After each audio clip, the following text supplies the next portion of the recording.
Yo, yo, yo. Good morning, good morning, good morning.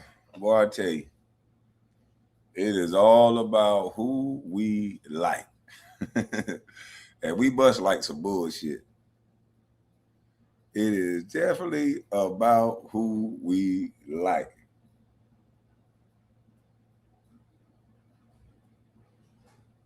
And that's why I don't give a damn about being like, dislike. I don't give a damn. You'll say one thing 1 minute, all it takes is a word. People won't like you. Then you say one other thing, they'll be like, oh, I like that. So when people don't like you, F them. But we like this one-eyed tadpole, a guy that'll talk about one man's deceased children, a guy that'll talk about deceased mothers, and then turn around and say, God, I believe in God. We so blind. We so phony. Charleston White do the same thing that Chud the Builder do, but he do it with the rappers. Talk about these man children, talk about these man girls, and then try to get the rapper to crash out. Try to get the rapper to do something to him. So when he came and said that he was helping with the Karmelo Anthony situation, I knew he was full of shit. I knew he was just getting on the other side of the grift. When he first started out, he said the boy was guilty. Then he turned around and said he was innocent. Then he turned around and said it was a all-white jury, so these white people are gonna do right by him. Now he turned around and say it's racism. Oh, but it's not about race. It's about bullying. So now it's about bullying. Then he turned around now and say the Karmelo Anthony family just want money, so he out, and the daddy weak. So he done hit every side of the grift. It take two to raise that boy, but he said nothing about his mama. He only talked about his black father. So that keeps him in good grace with the black women. So he can steady go off on his grift a little bit longer. He's only attacking a black man. It's no big deal. He's only saying a black man is weak. Hey, that ain't no big deal. He said the black man want the money for his bills. Well, he's married, so that would go to both of their bills. He on the phone 1 minute with the guy saying, I'm gonna give you $10,000. How did you get your bills paid? How did you get this? And now he's saying the money is only for bills. So once again, the guy grift you again. Boy, what they do to our community is so crazy. The funny thing is, we still run around here saying we got a community. That's what's hilarious to me. Go hang around a bunch of black folks and call them a community real quick and watch what happens. I can tell you what's going to happen in that community. I can tell you pretty goddamn on quick what's going to happen in that community. And it ain't going to be pretty. So listen, man. I know people don't like to listen to me. I don't know what it is about my face. I don't know what it is about whatever. But I got a PhD in Negro. And that community would have a bunch of backstabbers, backbiters, niggas would be sleeping with each other girls, and wives would be having babies by other niggas and saying it's the husband. It would be the most upside down community ever. People would be getting unalive right in front of you, and people would be minding their business because we don't do no snitching. No, we don't do no telling. So if you stump somebody's face in right in front of me, I'm not going to say nothing. I'm not going to break it up because I mind my business. Yeah, that'll be the community that we have. We mind our business. We let all crimes go. We don't tell on nothing but molestation, pimping, horn, grape. We ain't going to tell on that. We going to keep it real. We going to make an excuse for everything. But let's look at this Charleston White. Let's look at this Charleston White fella. Let's look at him griff real quick.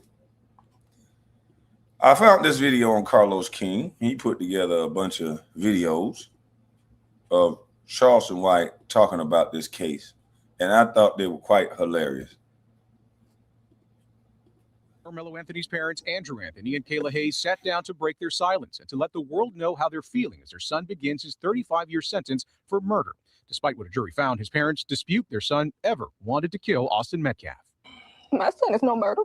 My son didn't intend to hurt anyone. My son was defending himself. And that's what hurt so bad. His mother recounts the moment she addressed the jury and made her plea to them during the sentencing phase. To have mercy on my son. That's what I told the jury. I know they had their minds made up already, so I mean, really wasn't much I could say to change their mind. Both parents fighting back emotions and tears as they described what they believe was a flawed trial. We were delusional. We thought we was going to get a fair shake. They claimed there were inconsistencies from the get-go, despite witnesses who took an oath vowing to tell the truth. Everyone actually lied on the stand. Everyone. All of the witnesses' statements were inconsistent. All of them.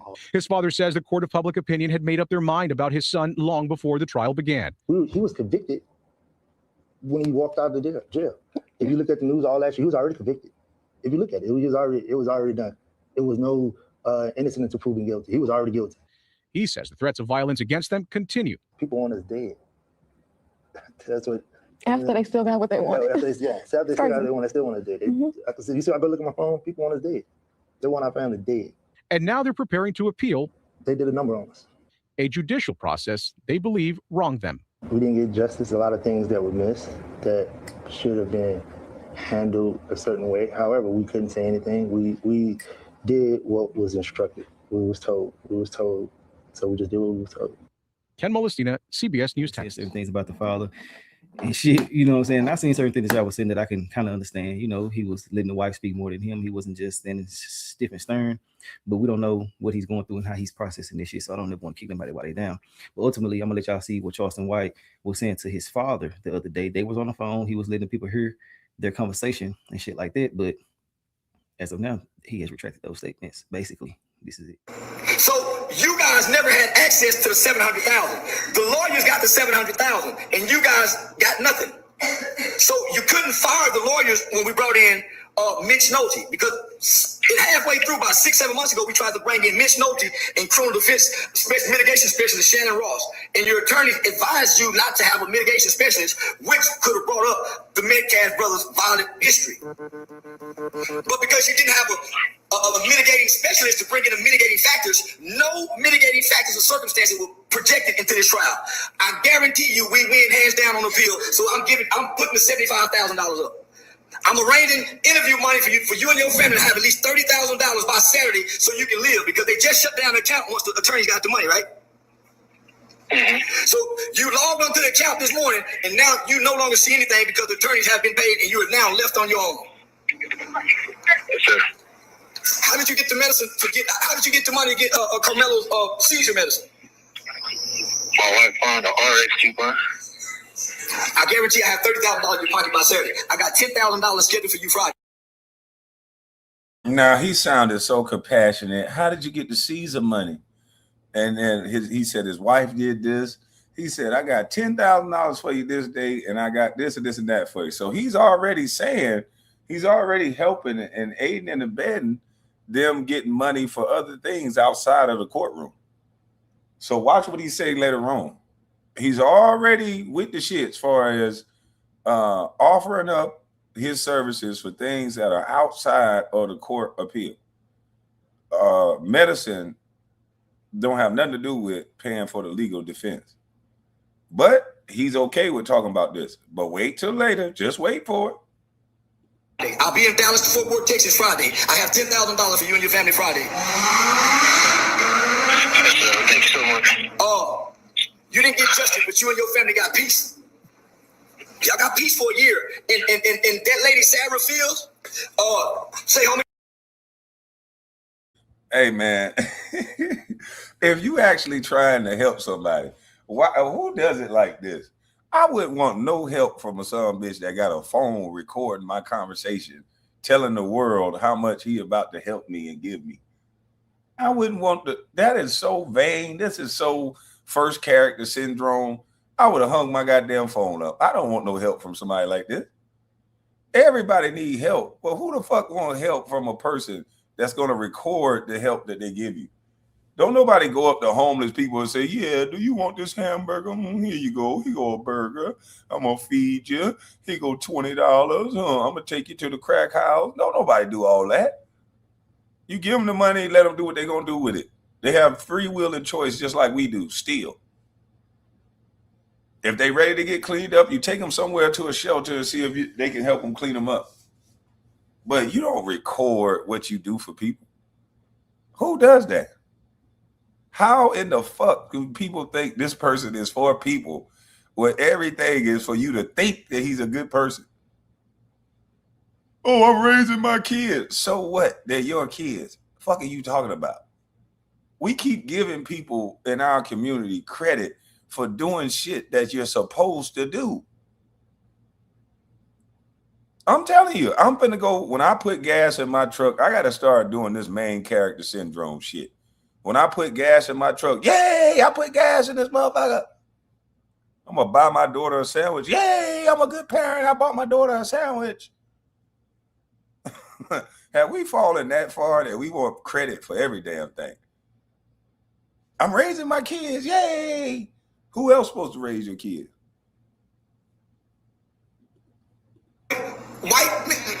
This ain't about race. I ain't gonna say race. This is about bullying. This is about bullying. And nobody's more of a bully than a white boy, a white man with his ideology, a homosexual, and a stud, and a white woman who can't see her evil. Nobody is a more bully than those people. Wow, that's what they do. That's what they're known to do throughout history. White people have never been kind to other people. They were mean to each other before they got a real. Hey, Charleston White, A.D. Ross was nice to you. He put a lot of money in your pocket. And when you asked him and you told him that you want to sell your soul, he said, you got to let me fuck you. He was so nice, he even wanted to give you a little taste. Pause. Yeah, he wanted to put some in your backside to help you go up the ladder. That's what you asked for. You said, I want to sell my soul. How do I sell my soul? A.D. Ross said, you got to let me fuck you. And did the goat sign on you, boy. So, yeah, A.D. Ross want to be your goat. So he nice to you. So just take the money and let him goat you. And then you'll be able to take care of all your kids. You can go to shows. You can do whatever you want to do. You can talk down to Negroes. You can tell them how much money you got and show them your penthouse. But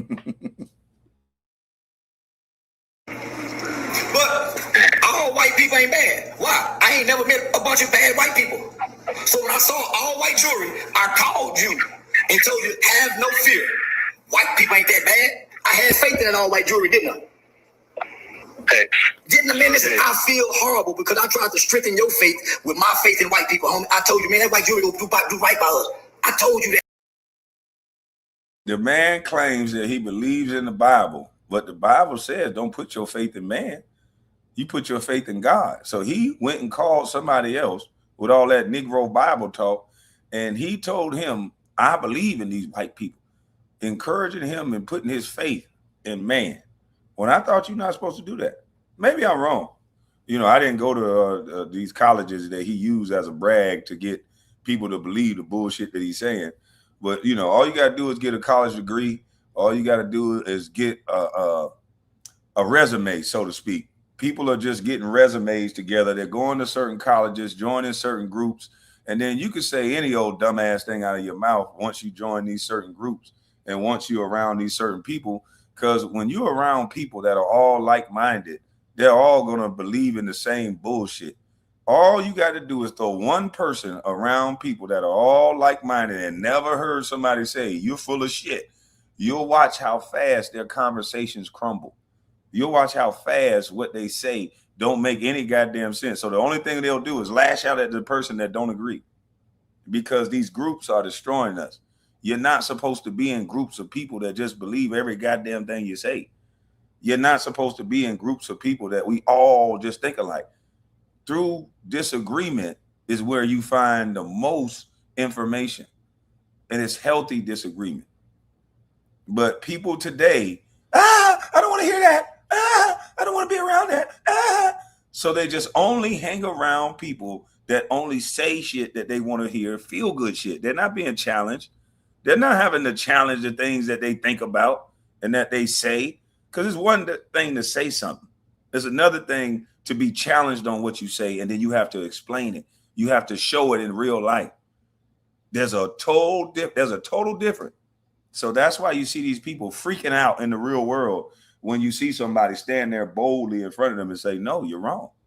You are absolutely wrong. These people lose their shit. Educated or not, they lose their freaking mind because they're not used to having conversations anymore. They're only used to being around people that make them feel good and affirm their delusion. And I believed it. I feel foolish. I feel stupid for even calling you, trying to make you believe what I believe. Because I really believe that, fam. Nigga, I don't want to get my own people trying to convince black people, white people is good, homie. Only to look like a fool in such a case. It's hard to defend. It's hard to defend what we see, homie. When they defend a Chinese man, George Floyd laid on the ground, homie, and didn't flinch. And white people had no compassion for him. So why would I expect them to have compassion for a kid who has epilepsy, like an autistic kid? This kid has saved more children's lives as a kid, unintentionally, than he ever thrown a punch or had a fight. I paid for a training to teach the kid how to throw a punch last year. The kid don't even know how to throw a punch, man. I paid a trainer to go teach him how to fight. And you know what the trainer said? Homie, fighting ain't in him. He a good kid. Even the trainer said that ain't in him, homie. So he didn't go back to training no more. Teach him to be good. He a good kid. Damn, nigga, man, I can't believe those white homie. Man, listen, we're gonna make it right. And one thing I know about the white man, the only way to beat him is you can beat him with his law. I did. I served time for white man. Brag about it. I committed some of the most, nigga, I ain't got nothing on my record. No felony conviction, no what, and I got a murder for a white man. So if white people can do that for me, they'll do it for your son too. I served time for white man. Front page paper. My brother, my homeboy, the only black man I know that ever served time for white man. And he know how to play on white people's, black people's delusion, and some of them hatred for white people. So when he says this shit, oh, I served time for unaliving a white man, even though he ain't do shit but stand there, even though he ain't do nothing but was young and dumb, and as a teenager told somebody to do something that he didn't understand. But as an adult, he wants credit for it. He wants to brag as if he's some type of unaliver and he's a revolutionary because a white man got unalived by his doing. And people fall for this shit. People that are actually racist, they fall for this shit. Because if you don't want nobody to die, then you don't talk like this.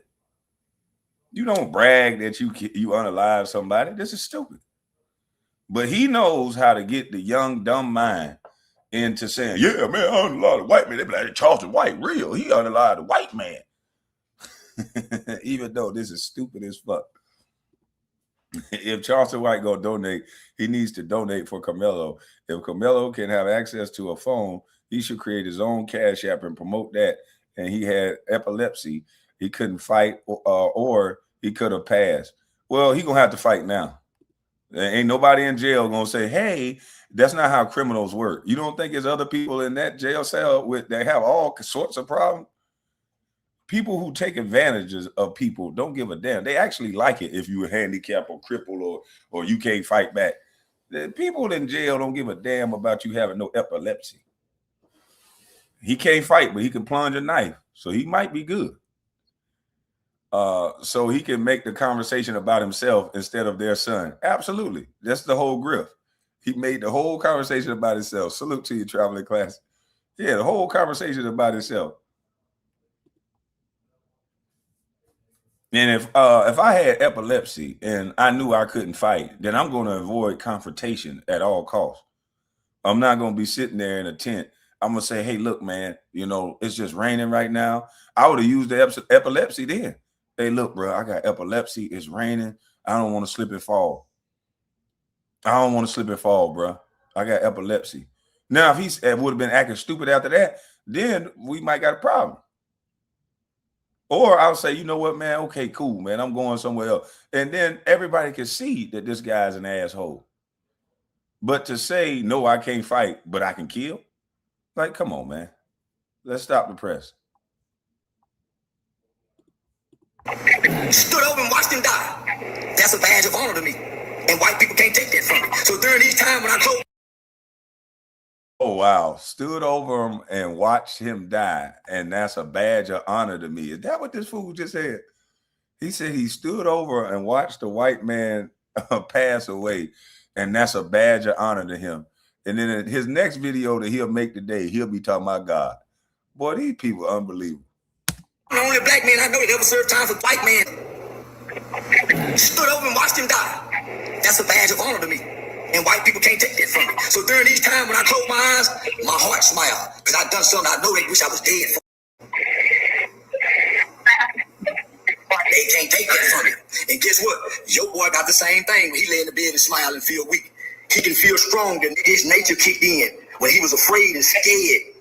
He was afraid and scared of them two big bully white boys. His nature kicked in. And nature's first rule is to self-preserve. So he was too afraid to stand up and face the bullies. So he Nature first rule is fight or flight. So I guess that fits in self-reserve. So he had another option. If somebody in the chat is saying he had epilepsy, which I didn't know that stopped you from fighting. But if you're going to say that that's what he had, and the rule is fight or flight, then he had a flight option. Yeah, he had a flight option as well. How is it that a guy can run track, play football, run into people, do all these things, but he can't fight because he's so fragile? Like, that don't even make sense. That don't even make sense. But I don't know. This guy said, this Charleston white boy, Lord have mercy, Jesus. At their subservient. Sitting down is a sign of submission. So he's already submitting to the white boys. When they tried to come put their hands on him, his fear and nature kicked in. He didn't have a knife. Hey, listen, your lawyers were supposed to object to every time they mentioned a knife for it to be on record. It wasn't a knife. It was a multi-fashional tool. That the state of Texas, listen, because if it was a knife, he would have 15 or 20 more years for bringing a weapon to school. I don't want to get my own people trying to convince black people white people is good, homie. But all white people ain't bad. Why? I ain't never met a bunch of bad white people. So when I saw all white jury, I called you and told you, have no fear. White people ain't that bad. He went to go hang out with the KKK, but he never met a bunch of group of bad white people. This guy went to go hang out with the KKK. How is it that you didn't meet a group of bad white people?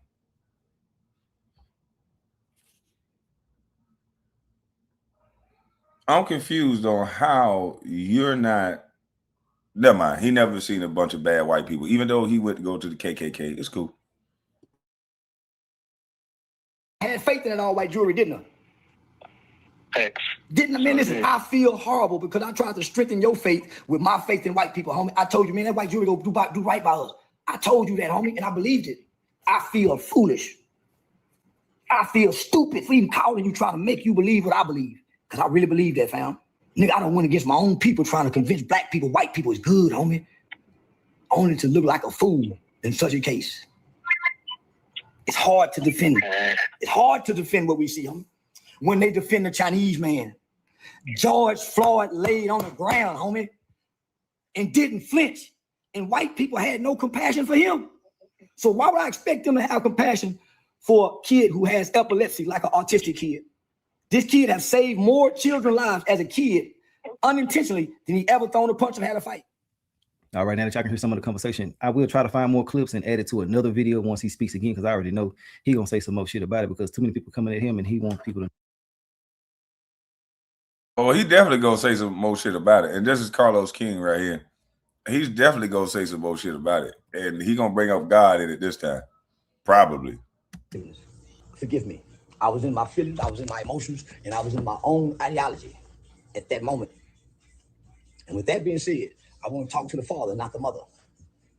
When I look at this situation, the absence of the mother in front of the camera lets me know that's a grieving mother.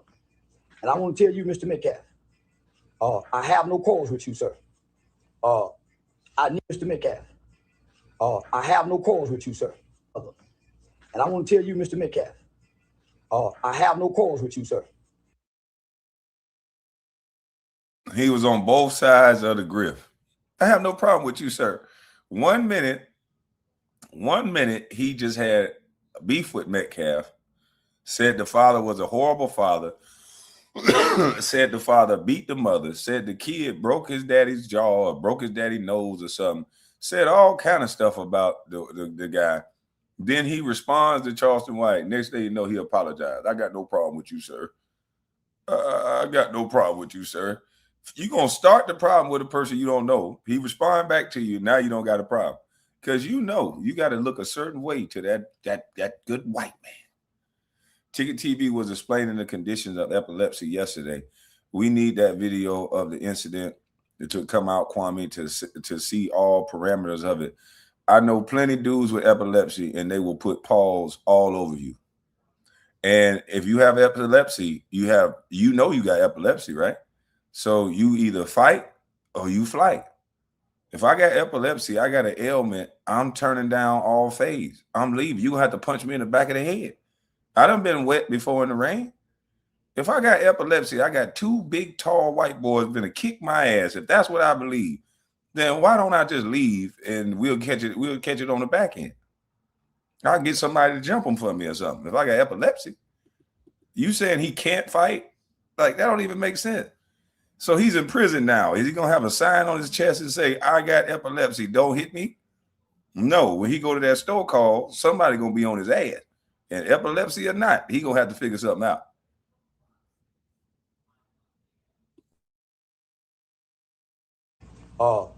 I initially agreed with you, as I do still agree with you. I did my best. I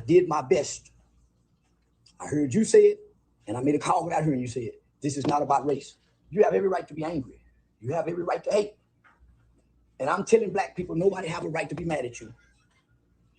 You don't have a right to be mad at those parents. If we take us out of it and put those two kids back of it because we lost two children, we're arguing. We brought race into it. Black people introduced. I agree with that. We brought race into it. We bring race into everything. Stand your ground equals no duty to retreat. That's just the law. But if I got epilepsy, I don't want no smoke. If I got that bad type of epilepsy where I shake and I go in convulsions and I have seizures and all this stuff real quick, I'm not fighting nobody.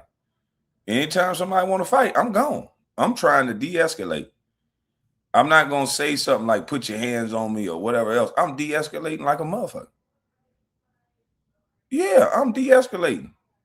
If I got epilepsy, I need to de-escalate every fight because my life on the line is what you're saying, right? Or are you saying he has epilepsy, so he has a right to unalive somebody? Because it's fight or flight. And if I got epilepsy to the wrong end, that one that fuck you all the way up, because it's different. It's different levels to that. But if I have that, that's not an excuse for me to walk around with a weapon to bust somebody's ass with. I'll walk around with a weapon to defend myself, but you're going to have to jump on me first. You're going to have to jump on me a little bit. A push ain't going to do it. You're going to have to jump on me and really put me in fear, and then I'm going to give you everything you're looking for. It's sad everyone know this kid was guilty, but they decided to make money off of him. That's why they got a public defender. Damn. Didn't put him on the stand. That they got a public defender? Stand your ground doesn't apply on school activities. Learn Texas law before saying BS, folks. Shaking my head. Tear the black. Salute to you, bro. They want people standing their ground at the schoolhouse. People standing their ground everywhere. But can't nobody say, you know what? This shit ain't even worth it. You know how many situations I walk away from that I would probably be in the right to start it. But I'm going to be dead wrong on how the situation finished playing out and the locations of these situations. I'm at locations and I hang out at places where you really don't see a lot of fights like that. So just to see one fight would be crazy. And especially the way I'm going to go crazy. You know, I know Bujitsu. You know, I know a little bit of that Bujitsu. So, you know, you're supposed to avoid bullshit at all costs. I just don't understand. And if you saying that this kid got epilepsy or has epilepsy, then that should be even more reason for him not to fight. That should be even more reason. that should be even more reason to walk away. I walk away from a lot of bullshit. Sometimes they be bothering me too, like, damn, I should have fucked this motherfucker. He deserved it too. And I'm just like, nah, it ain't even worth it. Just all the things you got to go through. Somebody can have a sue in play. Somebody can have one of these prosecuting attorneys can want to be a judge. So, you know, you never know what can happen in this world. So if you can avoid it, you avoid it. If you can't, then you meet it head on. But if you can avoid bullshit, trust me, it's better to avoid it. If you ain't real because you deal with it, ain't nobody gonna be calling that man real while he in that cell. Ain't nobody gonna be in there with you. So I don't make moves based off what somebody else think. Hell yeah, I ain't let nobody trick me out my position. Nigga, I bet you won't pull me. Fuck that. You can say whatever you like. I don't care. If these people handing out more time than a clock, ain't nowhere in the hell. We going to lose if I fight BKB. Shut up, Kyrie. You can't even type it right. I avoid conflict. I'm talking about I can have mace on me. I can have that thing on me. I can have whatever on me. And guess what? I still try to avoid conflict. Kwame, is you scared of Charleston White? Come on, man. I believe in the Lord and Savior Jesus Christ. I'm not tough. I believe in God, bro. Y'all got to stop this. Is you scared of this? Nobody should be scared of nobody. But let's keep it going. What's up, Bill? White people accepted it. From start to now, I've been trying to reject it. Why? It takes the focus off both children. Now, it's another video that I'm gonna play at the end of this one where he was just talking about the case and how he felt about it and things like that. But you know, hey, any way that anybody feels about this situation, that's hey, y'all grown, we all grown, we can do what the hell we want to do, say what we want to say, and think how we want to think. It's just something that he's just not willing to be a part of anymore as of now. So what can you do? What can you say here? If you really in full support of Karmelo, this shouldn't. He was avoiding trouble. He was minding his business. They touched him. I'm not understanding y'all talking about he guilty. Yeah, remind me, let me know whatever school and stuff your kids go to so I can make sure my kid don't go to that school. Yeah, I don't want my kid messing around. You know, teenagers will be teenagers. I don't want my teenager messing around because my teenager's going to be tall, or he is tall, she's tall. I don't want her to mess around and touch your son or nudge your son on the shoulder, and then you plunge something through their fucking heart, and then you think it's okay. I wouldn't want that to happen. I would want my teenager to be a teenager and touch you or your son and maybe get his ass kicked or maybe win a fight, and then we all end up in the principal's office talking about how not to do that and let me talk to my kid. But yeah, make sure I know where you go to school at or your kid go to school so I can transfer my child. That's the dumbest shit I ever heard. Phase you at all. It shouldn't matter what nobody else does if you are willing to be there for them. But you know, it's a couple of more things that I would say about the case, but I'm just gonna put it in video forms and shit. I ain't gonna put it just in one video because y'all want more coverage, and I found a lot of videos that a lot of people who are interested in this case may want to see. But let me know your thoughts and opinions on it. Once I find more about it, I'll bring it to y'all. This is more of what Charleston had to say. And yeah, let me know your thoughts and opinions, and I'll come at y'all later with another video. Off the Karmelo Anthony case, I ain't putting no goddamn money toward that boy. His daddy too goddamn weak for me. I don't like a weak dad ain't willing to die, kill, or go to jail for nothing. That nigga just want some bills paid. Karmelo, my heart go out to you if you ever see this. He wasn't willing to die either. Cause when that dude caught him in that barbershop, he stood behind his wife. If he'd have came from behind that wife, I'm pretty sure that dude would have broke him off something proper. So he ain't willing to die either, because he should have said, look here, get out my way, woman. I'm going to face this man on my own. Hey, barbershop guy, stop holding him back. Let him go. And boy, that dude, it would have been like a bull in a china shop. That dude would have got a hold of you in that barbershop. Your brother do not even get up. So he wasn't willing to die either. Video one day. I'd rather stand with the Jeff Metcalf than I would with Karmelo dad. Niggas weak, Dockside into service. I ain't standing with no weak ass black man. I'm off the case. I'm sending the money back. Go get them weak ass little Benjamin Crump. I am removing my. So Charleston think it's strong to mace and hit on black folks when you antagonize them. But so is it strong to have Aiden Ross say you're gonna have to let him have sex with you, and you walk off smiling and say you're gonna have to find another way? Is that the strength you talking about? Come on, dog. KB, where you at, player? I need that fade, player. It's about that time. I'm gonna be in Stone Mountain in Decatur today. Let's get this content. Salute to you, big dog. Man, my knee hurt, man. You gonna have to goddamn catch me on the back end, bro. I ain't even going, bro. Now, thank you for telling me where you gonna be. I'm gonna show y'all how to avoid conflict. I'm gonna be in 2-3 counties over. Yeah. You said you're gonna be in Stone Mountain. Hold on, let me see where you say you're gonna be at again. You say you finna be in Stone Mountain in Decatur. Okay. Yeah, I'm finna go way on the north side. Yeah, I'm finna go to Alpharetta. Yeah, I'm finna go to Fayetteville. Yeah, I ain't gonna be nowhere near you. Yeah, you want trouble today. Yeah, I'm gonna be in Fayetteville. Too bad, bro. I'm gonna be in Lawrenceville today.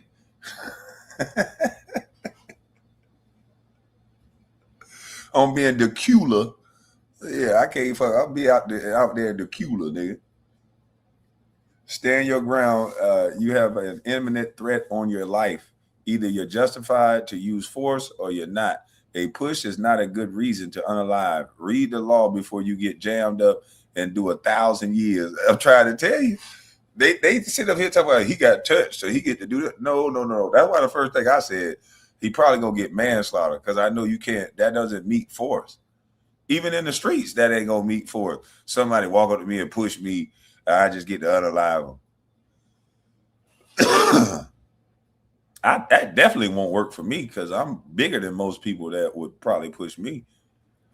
So for my big ass to use some force, I got to be able to damn near be stumped out on the ground.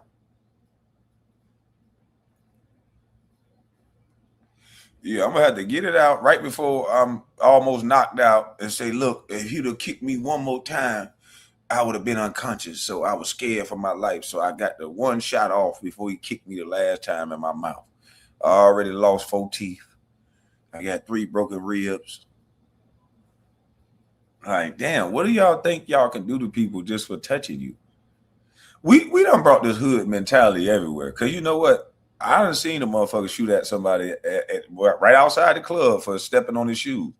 They got into it because the dude stepped on his shoe, and that started the whole beef. Dude went outside, got his strap. Other dude was trying to leave. He got shot at for stepping on dude's shoes. So we think that type of situation can go everywhere now. You cannot bring that hood mentality everywhere. That shit is not going to work in the court of law. I didn't say I was happy about anything. I knew you was going to goddamn be who you are, crybaby. And then you don't even want to show who you are. Like, it'd always be these people that try to act so pro-black. This is probably a white lady. This is probably really a white lady eating an apple, drinking some coffee, stirring up shit. It ain't white lady. We know that's a white lady. Ain't no white man. What the fuck is you sitting up there as an emoji as God? That's probably he a fake black Jesus. That's probably a goddamn white liberal lady that teach the 5th grade. Nobody falling for that shit. That's a white liberal lady. Can't no black boy think like that. And this is the thing you don't understand, white liberal lady. I had a mother that gave me a code of conduct. And fuck all the complaining and excuses. It keep me alive. When I started hanging out with them white friends on the island, when they were gentrified them schools and they sent me to a white school, and we was hanging out with them white boys jump out the car. The fuck you pulled me over for? They can cuss the police out, tell them about their daddy. I knew I couldn't do that because my daddy was already in jail. But my mom gave us a code of conduct to survive. She used to say, hey, don't you get out that goddamn car acting like you one of them damn white boys. You can't do that. Why I can't do that, Mama? I'm in the right. Hey. Your job is to come home. And the way that you come home, you can't do that. Now, you can't tell no kid that now because society going to tell you, well, but why? That's not fair. But why? But why my ass? Why this boy got to do 35 years? Because somebody ain't tell this boy what my mama told me. This boy got to do 35 years because somebody raised him to think he got a right to do shit he don't got a right to do. And now y'all hooting and hollering and complaining about it, but y'all knew damn well that this boy was going to go to jail. You can't just stab somebody. What the fuck is wrong with you? I agree with Kwame. If he was going to stand his ground, would have just fought it out. It's just unfortunate. No one wins. Let the race wars begin, though. Shaking my head. Yeah, that's all this shit going to be because people are teaching their kids to hate each other. I said, teach your kids not to kill my kids, and I'll teach my kids not to unalive yours. That's what people got to teach their kids. They teaching us critical race theory. They teaching us all this woe is me shit, and people walking around with that chip on their shoulder. You think you ready for a race war? The KKK and them white boys been just collecting guns and just chilling and letting you unalive each other because it's beneficial. But don't think you ready for no race war. Trust me. They already done measured up our no fucking around crew. We ain't seen theirs yet. Well, we already seen theirs. The police. Y'all ain't did shit to the KKK yet. Because most of y'all still getting your ass whooped by the police right now. That's where most of them work at, down there at the Bureau of Investigation.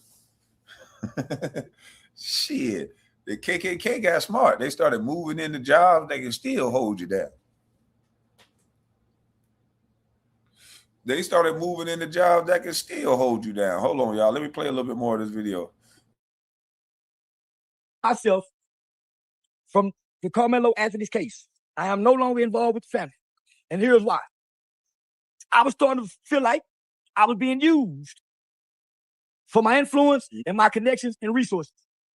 When I tell you we raised over $1 million one day, privately, quietly, they wanted to start another GoFundMe. I said, no, I'm not doing a GoFundMe. They wanted to know after we pay for the pill, will the money go to them? No. The extra money don't go back to you. It goes back to the people who gave it. It don't go to nothing else. The money is for the pill. His daddy in the way. I don't like weak. I hate weak men. I'd rather stand with a strong daddy like that meth cap man than his black weak father trying to play victim. Now, nigga, your son's still living. Hug him, send him some books to read. I got the money. Let's start to work on the pill. Anything else don't make sense. Nigga, what's wrong with you? And I'm telling the nigga, say, homie, everybody believes you playing for the money, nigga. And I'm starting to believe you using me for it. You want to get the money, but then disassociate yourself from me? Nigga, I'm here for that boy. I'm here for your son, nigga. And if this money don't go directly to your son's appeal, you don't get this money. We sent it back. But we'll write it right. And if we doing an appeal, the money goes to appeal, not house bills. So why was he asking about epilepsy medicine and all this shit he was just asking about earlier? This motherfucker grifting like a motherfucker. Well, he got black folks in the chokehold. And when this don't work, he'll just argue with a rapper and talk about somebody's mama and get some more traction. He's a news chaser. He's a story chaser. And come with the same thing. Your mama, your kid, F your dead baby, F this. Like, man, this boy here. He was just literally asking about this kid epilepsy medicine, which has nothing to do with the case. Now, all of a sudden, if it's supposed to go to the case, it's supposed to go to the case.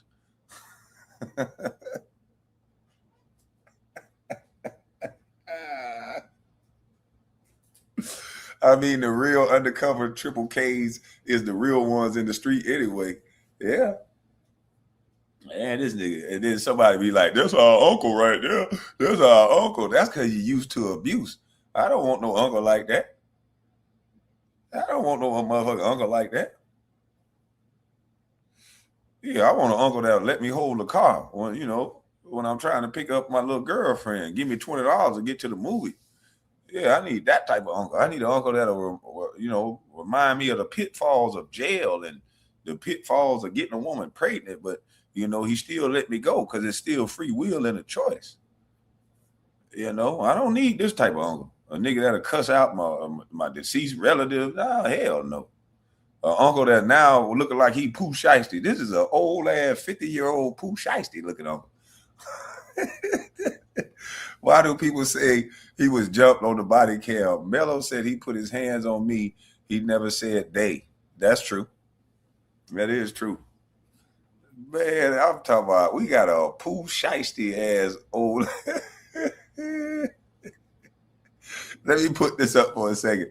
I gotta put this up for a second. No, I'm gonna take all the photos down for a second. Yeah, man, that nigga got their old ass poo shiesty looking at. How this motherfucker went from a farmer's outfit to looking like poo shiesty? I don't go back on my wife. Boy, this boy a long way from all that bullshit he was talking earlier. I'm a real activist. I don't cheat. I'm not like these ragged ass celebrities. I do not cheat on my wife. Ain't no bumps on my lip. It ain't no scandals. I got no scandals on me. Then he turned around and started saying, I unalived the white man. I great white women. Yeah, I did everything. I love a whore. And every man should have more than one whore. And a wife. Ain't no real kings had no one person. I'm like, look at this line, something bitch. That bitch just said. Shorty wanted to be a celebrity. That's all he wanted to be. He living his best life now. He wanted to be a celebrity this whole time. I told you the celebrity don't mean nothing. He was just a farmer, a nigga in overalls a couple years ago, and started talking about rappers, and now y'all call him a celebrity. That's how significant this celebrity shit is. It don't mean shit. It don't mean nothing. You could be a stripper and go viral, then you're a celebrity. You could be a trash truck driver, go viral on something, and then quit your job. Be an influencer, celebrity. You could just get on camera, get drunk every 2 seconds, cuss bitches out, go have sex with them on camera, and you could be a celebrity. That's how stupid this shit is now. You can't be a celebrity. See, the reason why I don't want to be no celebrity, I think all celebrities going to hell. See what I'm saying? I think celebrities going to hell. Celebrities don't really have families, not good ones, most of them. Celebrities really don't have stable, good people around them. They have people that's using them. Celebrities are the things people use to sell everything. They don't get to enjoy a family. They don't get to enjoy normalities in life. They don't get to just be a PTA dad and mom. There's something to be holding, though. There's something to be idolized. The real winners are the people that's just raising their kids, that's just paying their bills, traveling the world, and enjoying what love really is supposed to be about. Two people coming together. You niggas get in celebrities' business. That's what I tell you. I ain't no motherfucking celebrity.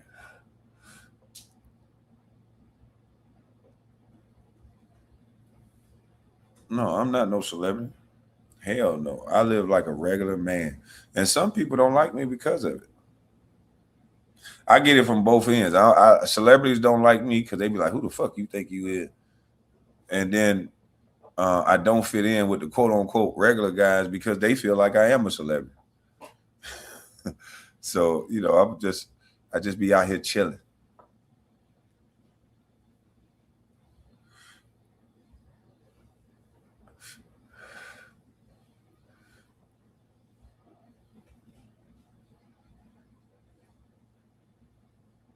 It's about living life like a human being. You could say that again.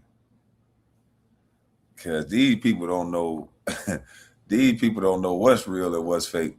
They think the dumbest shit in the world is real.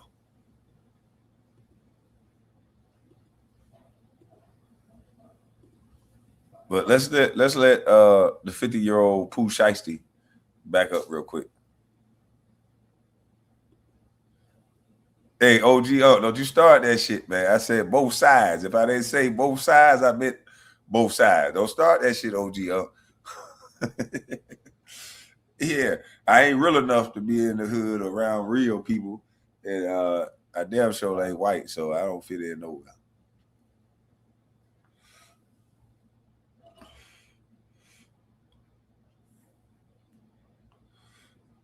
KB is like Blade, a day walker. Yeah, man, I got to be a day walker.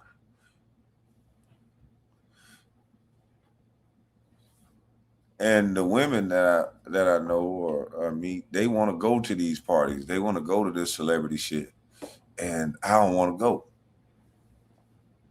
So they be thinking that I don't know what they be thinking. So I guess they be thinking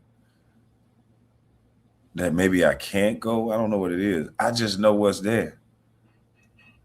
I just know what's there. It ain't gonna do nothing but put you back in a lifestyle of some bullshit. And I try to avoid it, and bullshit is hard to avoid. But if you ain't at the party, you can't get drunk. At the party.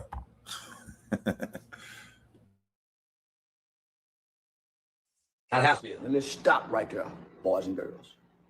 Stop right there. They had me to believe, based on Sarah and all my Republican friends and the white media, and even some black people, they had me to believe that Karmelo Anthony woke up that morning and took a knife to school with the intention on defending himself from a bully. If that was the case, he's dead wrong, and that's what I believe. So I was adamant about, no, he took a knife to school.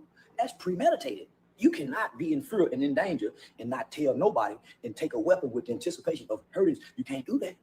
You surely can't do it to the school. And I'm going to tell you one of the reasons how you can prove he didn't bring a knife to school. They didn't charge him with a weapon. They would have stacked those charges on him had he brought the knife to school, and the police did not charge him with having a weapon on school grounds, which is a federal law and a state law. They would have stacked that on top of the murder rather than enhancing the charges.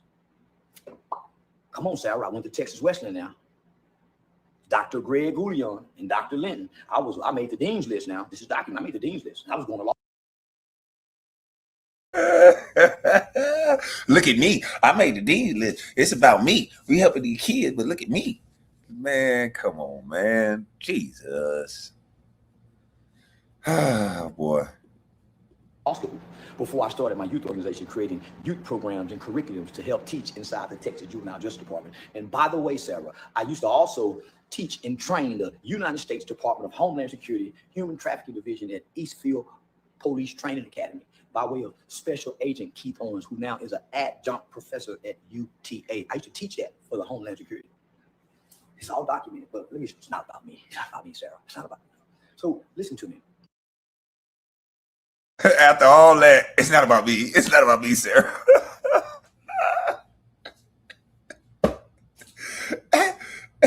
Well, you don't say. After you just give us your whole resume, and now it's not about you? Jesus Christ. It's going to really help having a guy on a case that brags about unaliving a white man when this young man is on trial for unaliving a white man. I think the smart thing to do would be to stay far the hell away from a Charleston white near any case involving this. I wouldn't want them nowhere. I want them to fundraise and don't say shit else. That's probably what happened. The dude probably was like, hey, look, Charleston, we appreciate the money. Thank you for the 10,000. Thank you for everything you go do. But don't you, I don't want you nowhere around the case.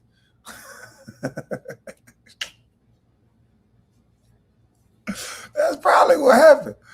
Good job. You learning to stay off camera. See what I'm saying? Ballhead way, man. Come on, man. We better than this, man. We supposed to be brothers. Come on, man. We better than this, bro.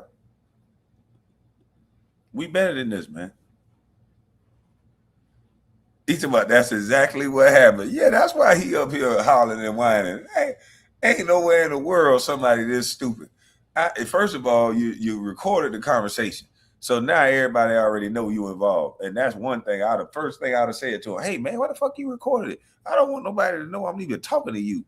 Now go get the money. Go get the money. If you really want to, this is why you know a person like him really ain't intending to help nobody. He just want the credit for it. He just want the black community support because of it. He want the clicks in the algorithm because this is stupid. If you really wanted to help them, you should know of all people, all these accolades, all this education that you claim to have. Do you think it was smart for you yourself, to get on camera and connect yourself to this family, knowing that there's videos of you online bragging about unaliving a white man? Now, how is it that I didn't go to college at all? And I know that was this stupid to fucking do. And if I was any attorney, I would advise the family, hey, that Charleston White fella, I appreciate him, what he's doing for your family, but I don't think he should be around this case at all. I mean, just look at the factors. The man, I understand he says a few good things, but he's online bragging about raping white women. Do you want the defense to play this in the courtroom? He's online bragging about raping a white woman. Even in this situation, he's online bragging, saying that he unalived a white man and white men can't take it away from him. Now, if you're so blaming smart, then how come going to all that college didn't teach you that it's stupid as hell for you to get online and connect yourself to this family in any kind of way? Mr. I taught the feds and I taught this and I taught that. He pledged $75,000 on camera. You should have been on nobody's camera talking about nothing, the things that you said about white people. They're not going to forget that. They can't have you within 1,000-foot pole of this case. But you knew that already. That's why I knew you wasn't trying to help.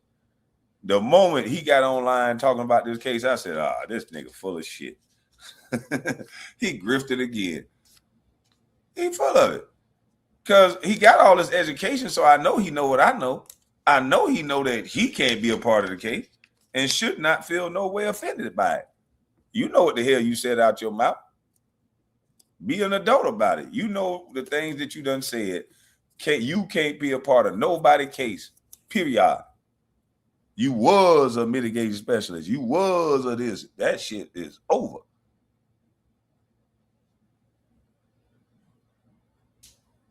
Because you're not going to be able to be none of that right now, sir. You done said too much. But hey, what do I know? But he wants y'all to believe that the man is weak and the man is this and the man is that. That man ain't weak. That ain't got nothing to do with being weak. That has something to do with the things that this man done said on this airways. Can't nobody stand next to this dude in real life, especially on a case where a kid unalived a white man. We're going to bring another adult now that unalived a white kid as a kid. That don't make no damn sense. So they didn't charge him with the weapon. So the gorilla in the line have scared this sheep. He's looking at the baboon for help. The baboon is afraid of these guys. All the monkeys and all the animals in this jungle is afraid of this silverback gorilla in this line. You know why? Because they are experts in trained jiu-jitsu. They come to school high on fentanyl. This is white people's George Floyd, by the way. Austin Metcalf is white people's George Floyd. He really died of a fentanyl overdose because the autopsy said he had fentanyl in his system. Steroid use. He was just cycling off because he's off of football. But during football season, Austin is steroid nut buddies. His dad said they excelled in every sport. So with their physical abilities and capabilities and strength, based on what they teach you in the license to carry classes, the CHL gun classes, anybody bigger than you can boom, boom, boom, boom. Body size is a form of. I said, Coco said, I don't even see how anybody helping the family. They aren't even remorseful. Right. Like, this is what I don't understand. Like, a child lost their life, but I guess because it's a white kid, then I guess you're a punk if you feel like a kid should not have lost their life. I don't get it. It's still a kid. If one of my brothers or myself would have unalived somebody's kid, if my mother was alive, she would apologize. She would say, well, I'm sorry that this happened. Because nobody wants something like that to happen. Just a small donation to celebrate the birthday of Miss Chicago, KB. Salute, Miss Chicago. Happy birthday to you.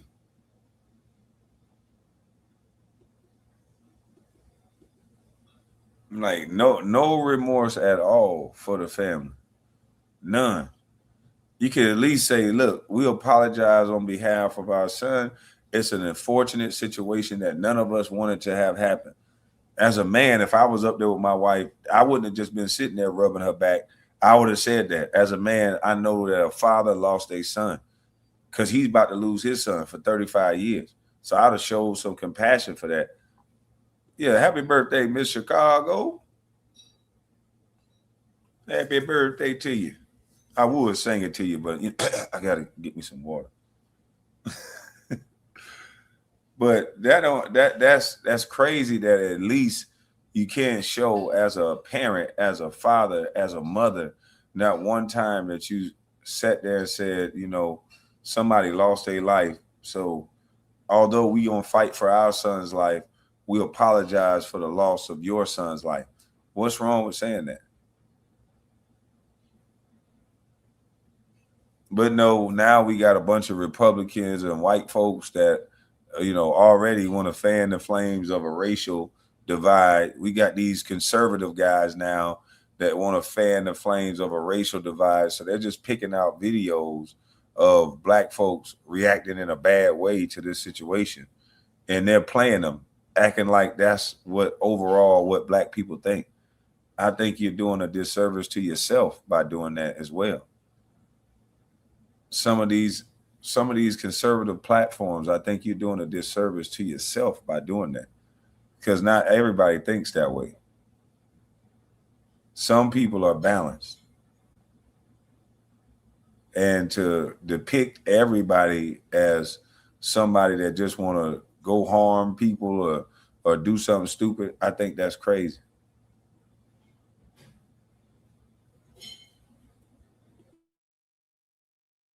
Weapon under the law. They were two extremely big guys who were, nigga, go in the bedroom with your sister and your girl in. There are two bigger guys who are trained and skilled in mixed martial arts jiu-jitsu that can severely hurt you and you. Steroids, fentanyl, anger issues, abusive dad. You bring that trauma to school with you. You take it out on the football field, but you have a reputation of bullying people from, I think, about the 4th grade, these Austin twin brothers. So you can't just fight one, you have to fight two. That's why this is a package deal. So 2 men approach you, bigger than size. You need to tell me you don't have the right to defend yourself. This is a George Floyd. The autopsy said he has fentanyl in the system. So another lie that they said, he brought the knife to school. He didn't have a knife. He had a Boy Scouts. He had a Boy Scouts aid tool. Well, what's on that tool? They have 12 different components. You lift this one up, it may be a bottle opener. You lift this one up, it may be a screwdriver. And they're about this small. They're smaller than 3 inches. It was so small, you don't even see it when you take the picture next to the body, because it laid next to the body right by the backpack. Sarah fails. Oh, they didn't know what a nigga can do due diligence works like this.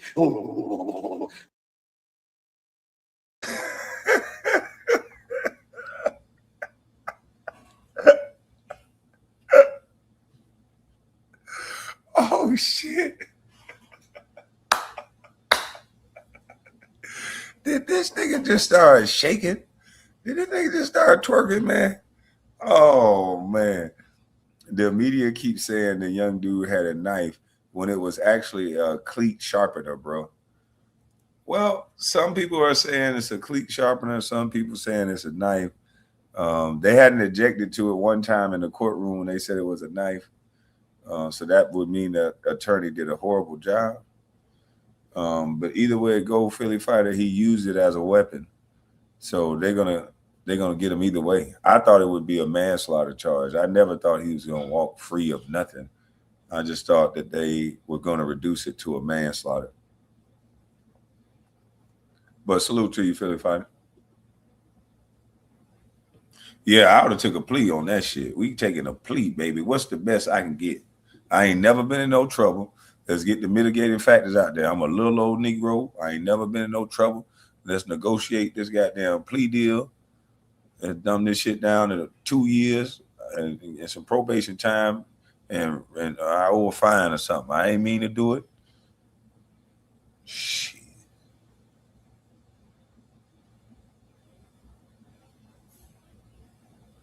It was a multi-tool with a knife attached. Yeah, see, I don't know. But all I know is that wouldn't have been no type of option for me. I wouldn't even had no weapon at no school event. But I would have got beat up. They would have just said, it would have been kids filming me get stumped out. And then I'd have said, I'm going to get that motherfucker. and then we would have jumped this big ass when we caught him somewhere else. They got me and my friends. We would have jumped this jiu-jitsu kicking ass. And I would have had me a stick the next go round. Now, I'm not promoting violence, but sometimes, you know, you just got to get beat up or run or walk away. Walking away is the best thing you can do. But in this day and age, nobody don't want to walk away and nobody don't want to get beat up. That's just weird. Everybody tough. Nobody don't want to walk away. Everybody's so prideful to say, man, I don't want no problem, and just walk off. But then we still too diva to think the next step after you don't want to walk off is somebody gonna try to kick your ass. So back then when you didn't walk off, you just accepted that we finna get to some punching. We finna get to some violent shit. We accepted that. Because if I said no, I ain't gonna do it, then next thing you know, it's violence. That's what come with that. And we was ready for it. You check it or respect it. Now, everybody got a weapon. Everybody want to stab, shoot, this and that, and pretend like their life was in danger. Like, no, sometimes you just need to shut the fuck up. You know, that's the best thing for you. If you know you ain't been working out, if you know you ain't been working on them hands, sometimes it don't make you no punk just to turn something down. Look, man, you got it, dog.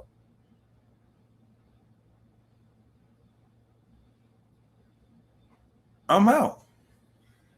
They want to remember that he a jiu-jitsu artist and that the dude's small after the fact. Well, shit, he only 5'6". The other dude no jiu-jitsu. I ain't fighting no motherfucker that know jiu-jitsu. I don't give a damn how big I am. They look for big motherfuckers to choke out. You ain't gonna have one of these motherfuckers that training every day, wrap all up on me while I'm trying to swing. He wrap all up on me and my arm end up by my ear. Next day, you know, the girl I'm with waking me up, talking about, come on, get your big ass up. I'm like, what happened? Nah, he choked your ass out. You running your mouth. Yeah, he just put you to sleep. That's all. Wake up.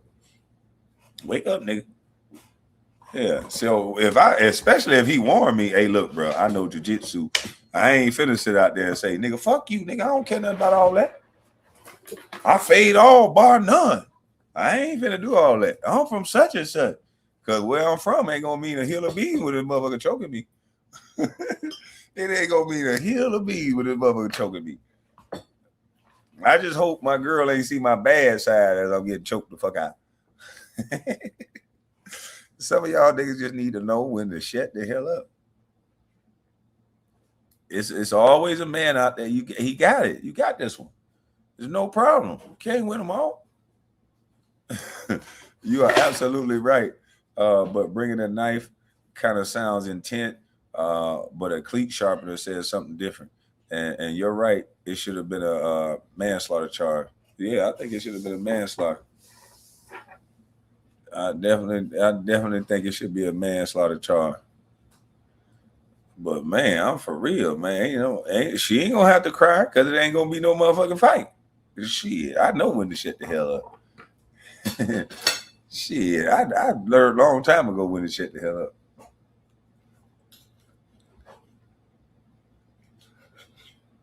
I ain't that guy.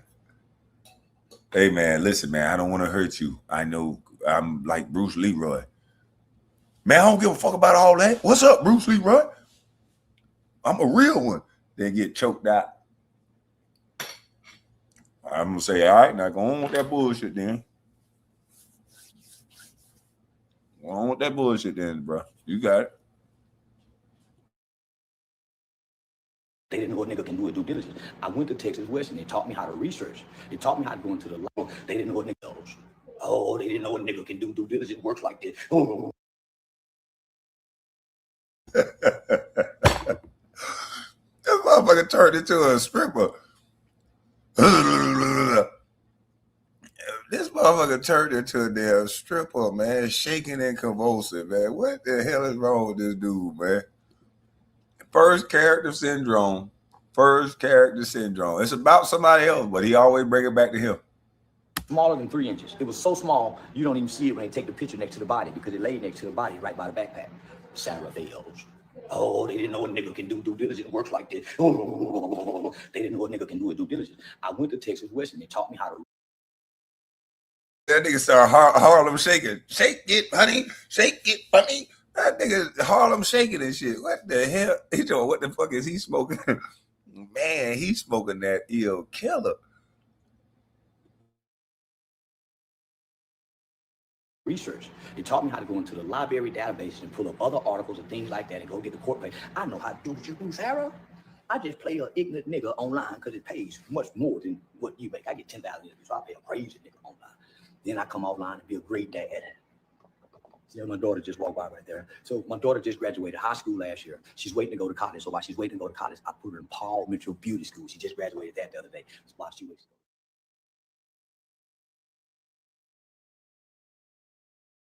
So now this case is ripping apart the country. Everybody beefing with everybody now. This got black folks saying that they gonna start. It's a one black dude that's running around slapping people that they think on the jury. They run around smacking the shit out of little homeless looking dudes, really. I'm like, what the? How is this gonna help? They run around slapping people, saying that they're going to unalive white people. Like all of this over this trial, man. And then you got white people now saying, look, you put your hands on me, and we going to unalive you. So the way that they handling this ain't going to help. It's not going to help at all.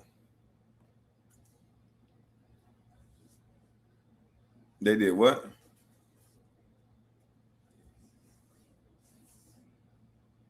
Man, I'm talking about crazy as I don't know what. I'm talking about, I watched the video. Man, I gotta find it. Let me see if I can find it, man. Dog. My phone, I don't have a phone right now. I'm waiting on the store to open up. But I had all the videos set up in my damn phone. But now I got an excuse to get an iPhone 17. So I'm gonna go get that new big boy. Finally get the upgrade. I get my phone. I got a few people I need to cuss out.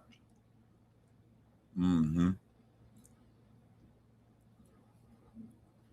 had a few people I need to cuss out. Sure do. Where is it?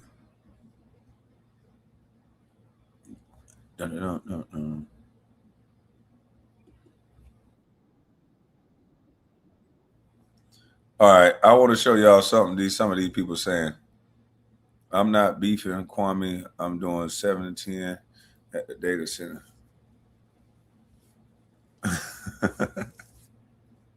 Salute, man.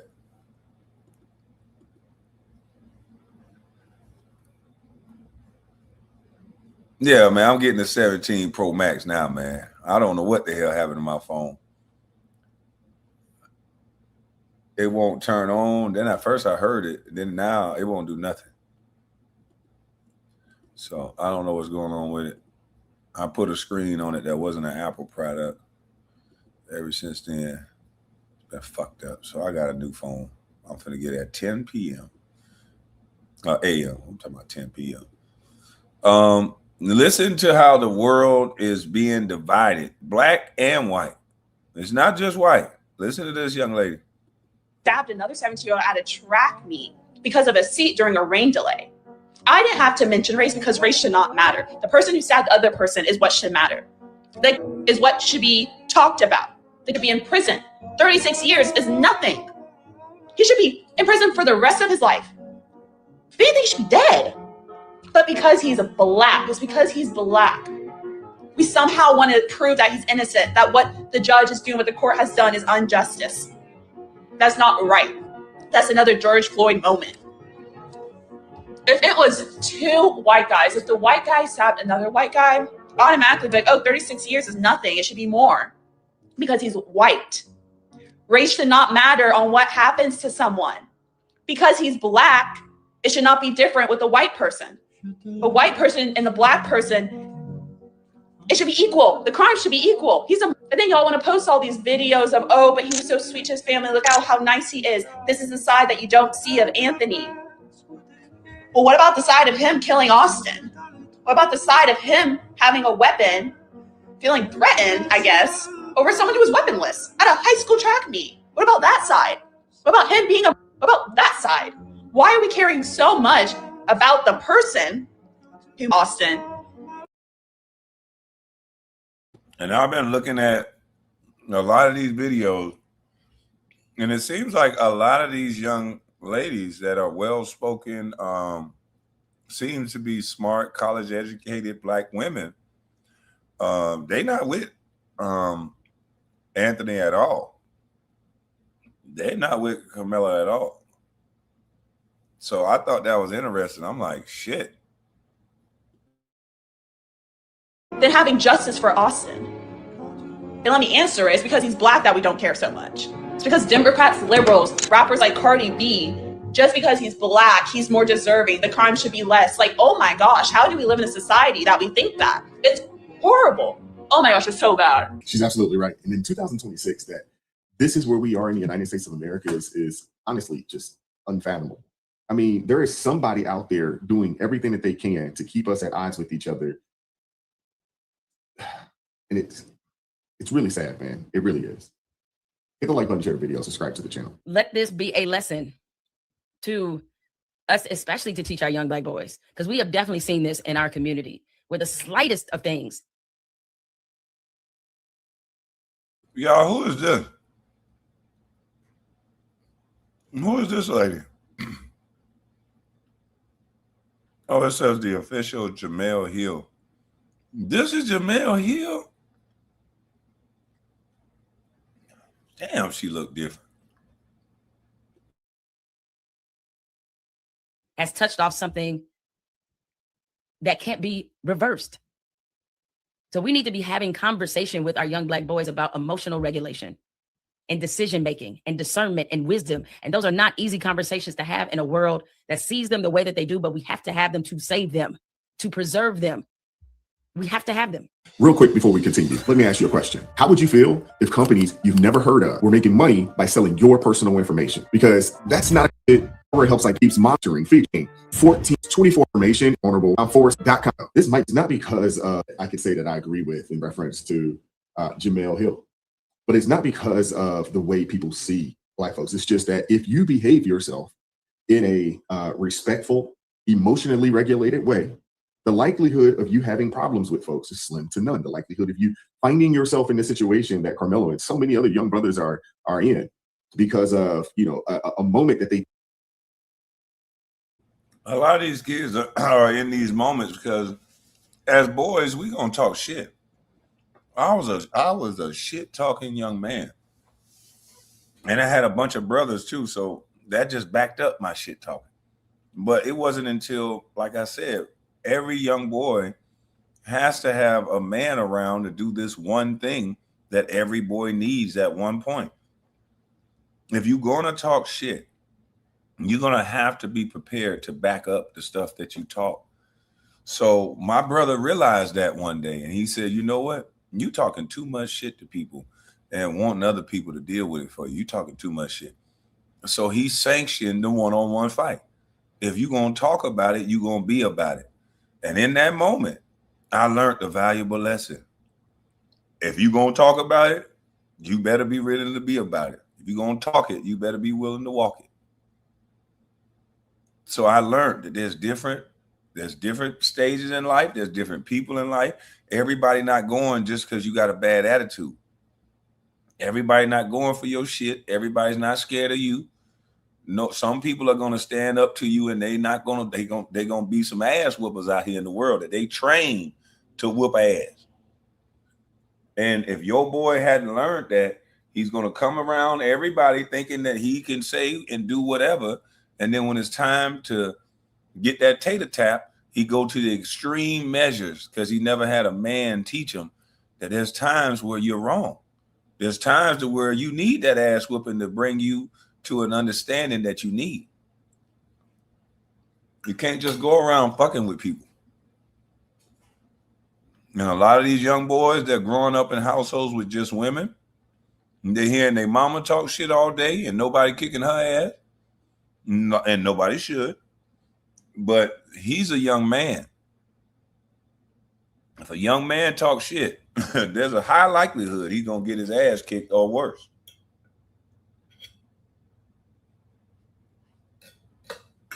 So the faster that he learns that, you know, there could be a violent outcome to this shit talking, the better.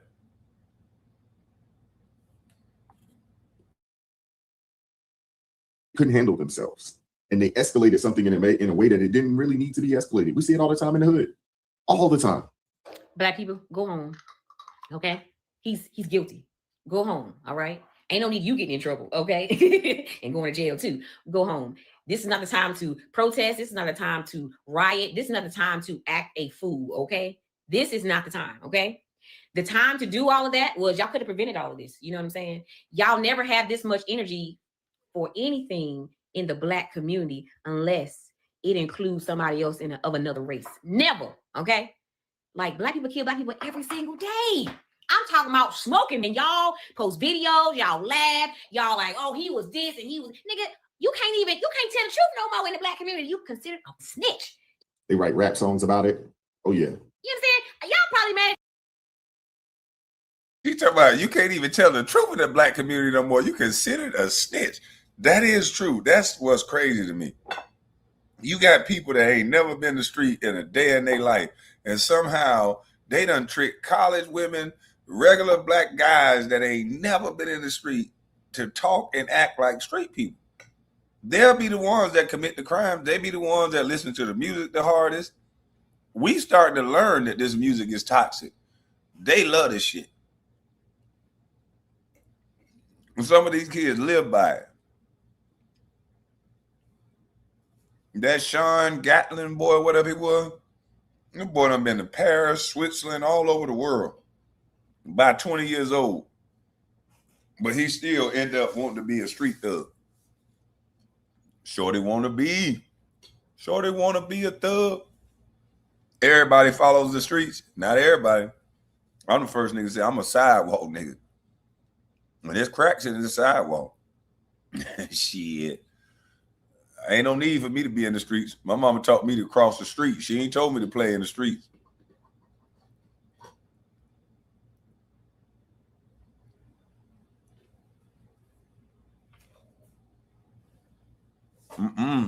No, ma'am, no, sir.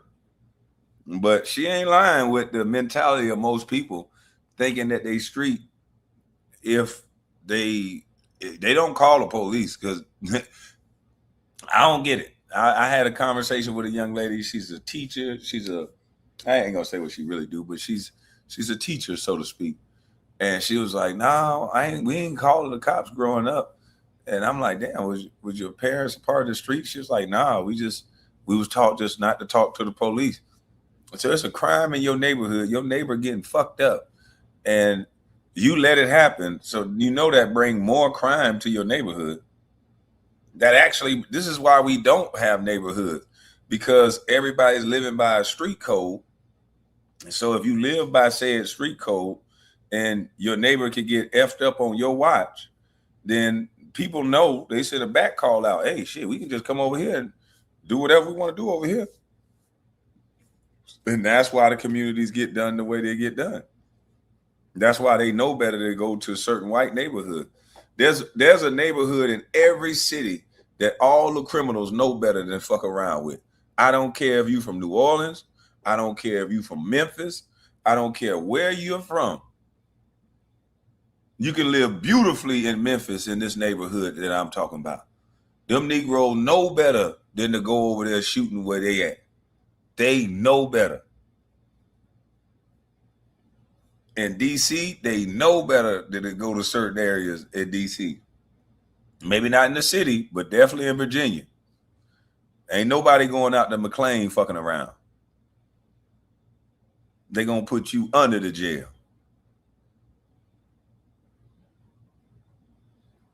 And you guys from your cities, y'all know where y'all from. Y'all know that there's a clean, affluent area from every city that them Negroes know better than to go playing around at. And now we got to ask, how come the law don't work in every area the way that it does in those affluent areas? He talking about we some good trained niggas. Hey, yeah, they know where not to bust that gun at, boy. Hey, they'll be tough as nails until they get over there. I'm gonna tell you that now. They will be tough as nails because when they sentence you, when they catch you and they sentence you for shooting over there, they gonna sentence you more time than the clock. And every one of them, it could be a simple charge, but they make sure they do overkill, so you know you're not fucking up this tax base with no gun. Yeah, Savannah got unalivers all through Savannah, but boy, there's a part in Savannah they don't hear no gunshots. You won't hear near pop, pop.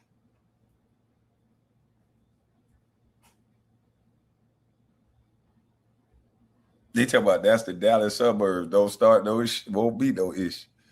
I'm trying to tell you.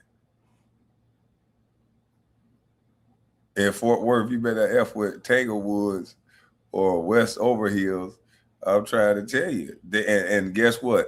Them Texas courts already established it, and it's black folks doing everything they can to get their money up to move exactly to where Terrence saying go at.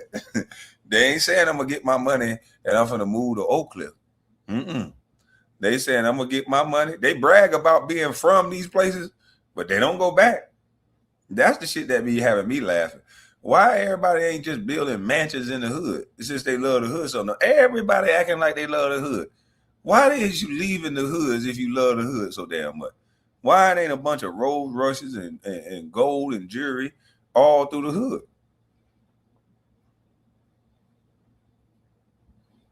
I'm just trying to figure out why everybody moving to these big old mansions out where it's safe at and clean and the police protect them. Why everybody doing that? Why ain't nobody just building up $20 million mansions in the hood? It'll bring a great tax base to the hood. Some roads can get fixed like a mud truck if you do that. Don't move out to the affluent neighborhoods. Build you an affluent neighborhood.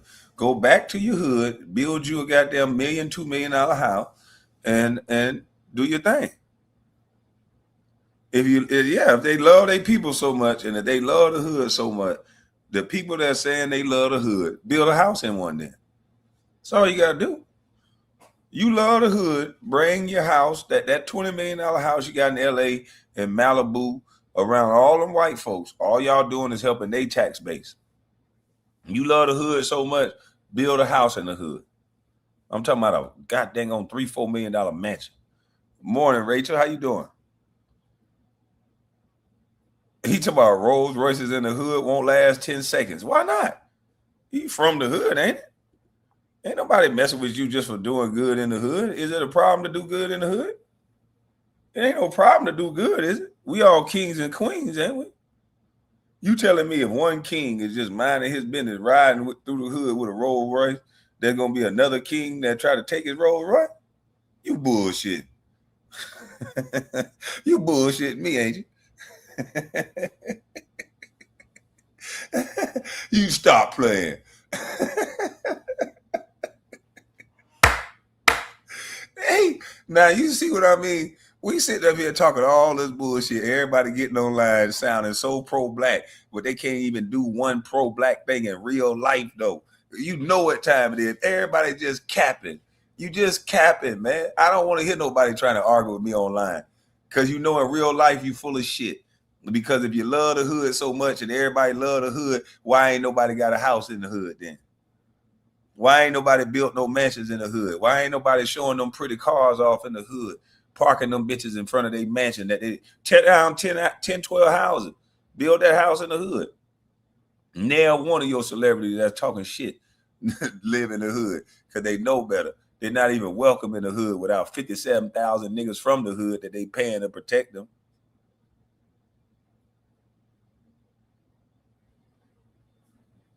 They know they faking the phone. Show me you love the hood. All this money everybody showing all on Instagram and putting it by their ear. Go buy a house in the hood. See how fast it changed the hood. Buy some property, some houses in the hood. Put some $3-4 million houses smack dab in the middle of the motherfucking hood. No, don't live in an apartment. No. Apartment ain't gonna work. That ain't gonna help the tax base. You got to build a house. Yeah, go buy your former block and tear down the house and put you $1 million mansion up under that motherfucker. You know, Rollo the only one building up his hood. Everybody's saying they love black people, but they moving around white people, helping their tax base. How does that help black people? You say you love the hood. You a hood nigga. I don't believe you ain't got no house in the hood. And KD talking about, I will not. Why not, black man? Oh, you got a Mercedes too. Your ass to be jacked in 3 days. Y'all niggas be on this line preaching that Wakanda shit. You standing in front of Mercedes, somebody gonna have a pistol to your head about 3 days, boy. Paul, I don't even want to wish that on you. But I'm just saying, if you come to the hood like that in that Mercedes, you better go get a hoopty.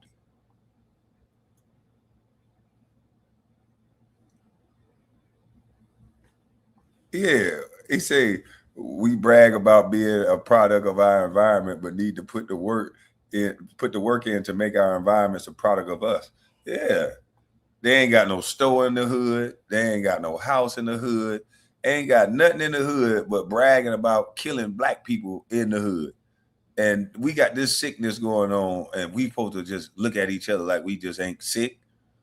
We literally brag. The niggas that brag about being from the hood, they doing that based on how many black folks they unalive.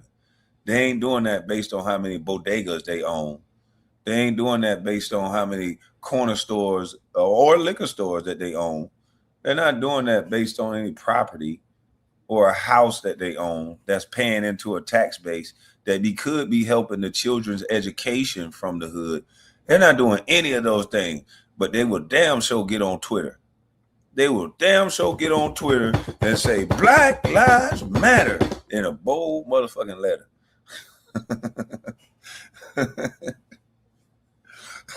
They will definitely get on Twitter, boy. The 4 people, the 4 boys, the 4 black boys. I don't know if it was boys, but the 4 black people who testified against him. Y'all probably mad at them, calling them all kind of names. I know y'all are. You know what I'm saying? People know the difference between right and wrong. Hey, Nacho, that's exactly what's gonna happen to him. They done talked to these young black boys. They'd have saw KD standing in front of that Mercedes. Yeah, who you think he is flexing on us like that? If they would have saw the white man, they would have said, man, that white boy car clean. If they would have saw KD sitting down in front of that goddamn Mercedes like that, oh, this nigga trying to stone us? Oh, this nigga think he clean on us? If everything would have been on him, on us. This nigga think he gonna come in our hood and just be clean on us like that? That nigga trying to show us out? Lame ass nigga, who this nigga is? He ain't real, is he? What said he claim? He on here squatting in front of a Mercedes trying to look clean on us and shit, nigga.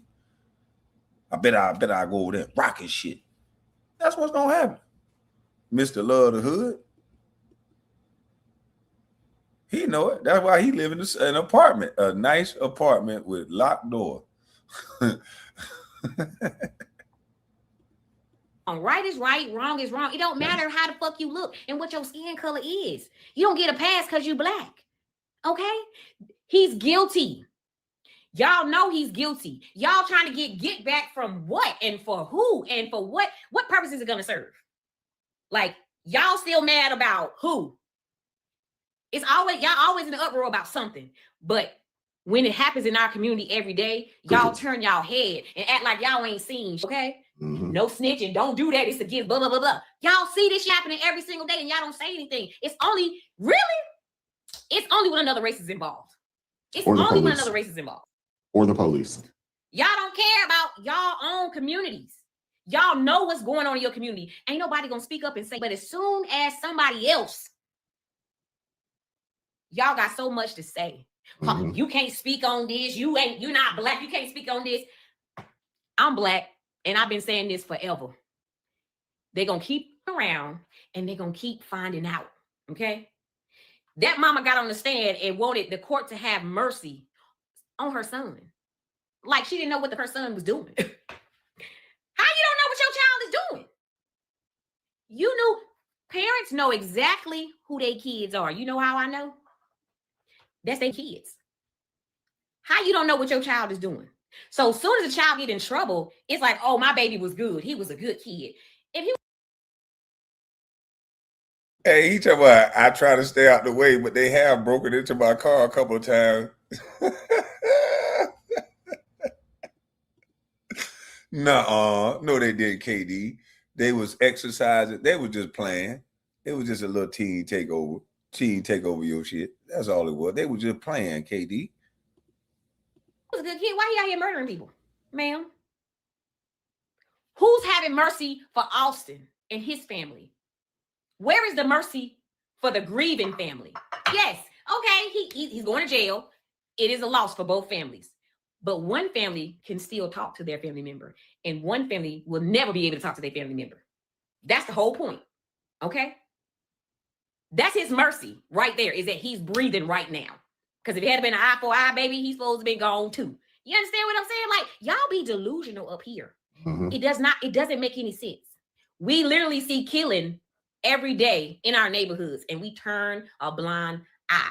We don't say shit. The black community ain't doing nothing for the black community, but keeping the black community down. I said it. And y'all not out here doing nothing at all. But being in your feelings and trying to get everything fucking free. I don't want to do shit. Yeah, y'all don't want to do shit, but fucking complain. He is guilty. I'm sorry. Take y'all narrow asses to home and deal with tell your kids what the fuck is going on. I seen some lady say she got 5 boys. She don't know what to tell her boys now. Tell them to abide by the law. What's so hard about that? What's so hard about abiding by the law? Keeping your hands to yourself. Mind your own business. Not being in places that you're not wanted. It's very simple. He could have kept, no matter what was going on under that tent, he could have kept his hands to himself, but he chose not to. A push does not equal death. A push does not equal getting stabbed. A push does not equal getting shot. I'm sorry. Who is teaching y'all this? The problem is the black community. It's not nobody else. And until we start taking accountability for what is going on in our community, we're going to forever and ever continue dealing with this. Get out your emotions, black people. All right, she not invited to the cookout. I'm just letting her know she ain't getting no chicken. I've been trying to get my chicken back. My cousin in the chat, he know I've been reaching out, trying to get chicken. I'm a Democrat now. I just want my chicken. You know, I know that you can't be black no more. I thought this a long time ago, that you could not be a real black person without being a Democrat. And now I really know it, because we done had a white man tell all of America, you ain't black if you don't vote for me. And not one celebrity was crying about it, none of them. So all the A-list celebrities, they're all Democrats there to design to sell our black people up the river. Sell us products. And so you cannot be black in America without being a Democrat. And I want my chicken. My auntie got some good chicken that she cooked, and I want my hot sauce. And I ain't had hot sauce and chicken in a long time, because I like school choice. I was a kid who they took to a different school and got me a different level of education. And I just thought that would work for other kids too. So I said I like school choice. I didn't know they was going to call me a Trump boy for saying that I like school choice, something that benefited me in life. You know, I didn't care about somebody saying that they can't have a ride, because they gave us buses over there. So I don't know. So yeah, I want my chicken. So I just want to be a Democrat, because I'm afraid to be anything else. I'm black. That's the only thing we can be. Can't be no real man and not be a Democrat. You know, they'll take your family if you're not a Democrat. They'll take your auntie from you. Yeah, so they got so much emotions are tied to what we are now. So, he said 100% cap. KB, content creators are being contrarians lately for engagement, especially on the Karmelo Anthony case. I guess so. You got to get clicks and views. I guess everybody, we all need some clicks and views. Like right now, I'm pretending to be a Democrat. I'm bringing a little satire with it, but that is what I'm saying is true. I do want my chicken. I got kicked out of my own family. I got kicked out of my own family just because I can understand that I benefited from school choice. Ain't that a bit? But then I look around the country, some men, wives divorced them. They looked at the Lord. They stood in front of the Lord and held their husband's hand and put their hand on the Bible and said, for better or for worse. And worse came when the motherfucker voted for Trump. So somebody that's about to be out of office. The worst came when they voted for Trump. Wives left their husbands, all kind of shit. Hell, my mama was kidnapped by the Democrat. Listen, I got to go Democrat. I ain't gonna lie. I don't eat chicken. I don't, but I got to get my own chickens because I sure miss chicken. I don't eat chicken because of what the health. I watched a show and they said they were putting pus and all kind of shit in the chickens. I don't know it to be true, but I just thought it was true because somehow the chickens are a whole lot bigger than they was when I was eating them back in the day. The chickens are huge now. So if I eat chicken, I'm going to bring it over to my auntie house. I grow it and then she cook them. Because, yeah, man, I need my chicken, my rice, my beans. I need my collard green, macaroni. You know what I mean? Yeah, I need that. So he's talking about, I swear, I knew I was going to get kicked out of my family. I acted like I didn't vote Republican. Man, hey, they done kicked me out. They be having family gatherings. I'm the only nigga ain't there. But I still feel good.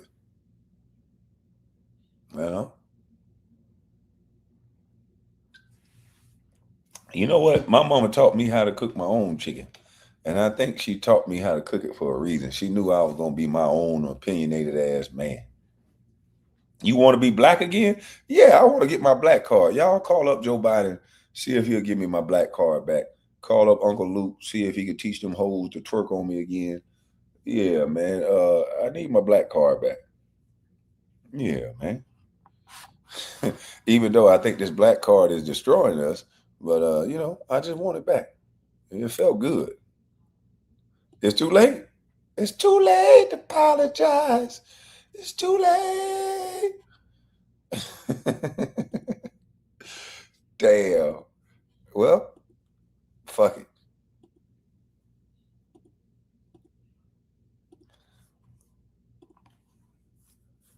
Fuck it. Y'all heard what David Banner said? Y'all heard what David Banner said about Martin Luther King? I was like, yo.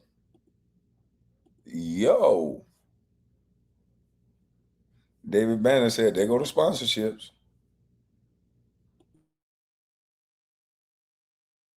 The jury, the courtroom. Meanwhile, I think the most interesting thing happened after the cameras left, because after the verdict, people started sorting themselves, not by race, not by politics, not even by ideology, by what they were willing to carry. Some looked at the situation and said, I'm still riding with him. Others looked at it and said, nah, they're right here. This is where I get off. And what you about? Oh, you mean to tell me I can sell you niggas out for 10 million or more? Oh man, now where the hell I've been up here wasting my breath making my family hate me for? Man, I need to be like the rest of them. Go ahead and get the money and eat chicken. Get boats and chicken. Damn. Who from the Democrat Party gonna bring me on home, man? Just make sure she fine. Fuck it.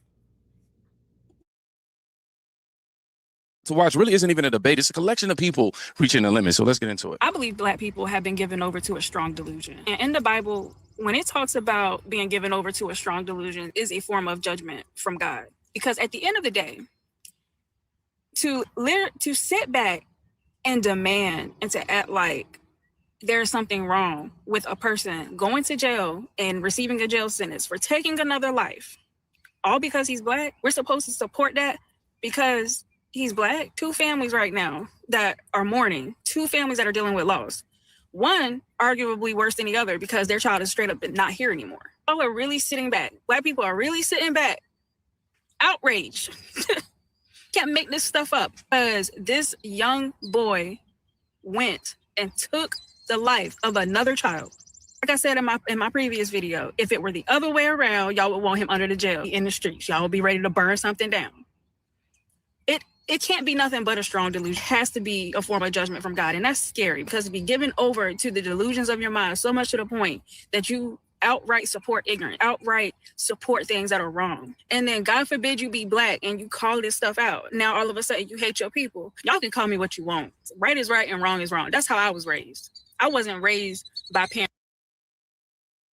Okay, so can we go to a cookout together then? Me and her and women like this, we got to form our own little cookout. Because I'm tired of being put out of the cookout. I got to be delusional to eat chicken. I want to be able to go to the cookout with other people that think normal. Okay?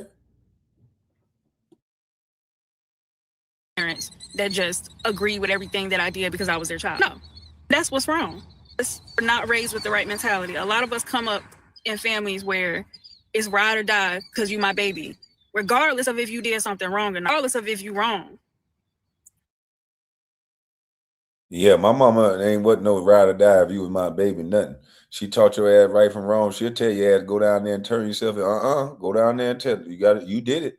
You did the crime. You got to do the time. Take a plea. Go your ass on down there and get this behind you. Don't let them people chase and look for you. Go on down there and get this behind you. That's how my mama was. Yeah, I got to be delusional for the chicken. Damn, that sounds bad. I got to be delusional for the chicken, for the proverbial chicken. You got to be delusional to be a part of the community. You got to act like you don't see a bunch of dumbass shit. You got to act like you don't see something wrong. You got to act like this girl over here half naked is okay. You got to act like you don't see the cellulite. You got to act like you're supposed to say, hey, look, you're a little too big for this outfit. You can't say that. And you can't say to the guys, hey, that shit is too small for you. Wear a bigger size. You can't say nothing to nobody. Because either you're hating, you're lame, you ain't real, you ain't with the Black community. Well, I can be a hater, lame, and not real, because that shit I'm seeing, it ain't none of it look like it should be done in the first place. So fuck that shit. I'm gonna just be delusional just for the chicken, though. That's what I'm telling you. My delusion gonna be for the chicken. Yeah, be a part of my family. Get the laughs. That's all I know. We got to get the laughs. The laughs in for everybody to go. Oh, he's talking about, so the chicken not good enough for you. No, we got to put some money on that too now. I got to get some money on there. They're going to start bringing me some of that Democratic money that they giving out to Roland Farton, to his company, all that shit. Just make sure the young lady, let a lady bring me home. Don't let no man, let a lady bring me home. Find one of them ratchet ones. I don't care. Preppy one. I don't care. Just give me one of them. I prefer a ratchet one first.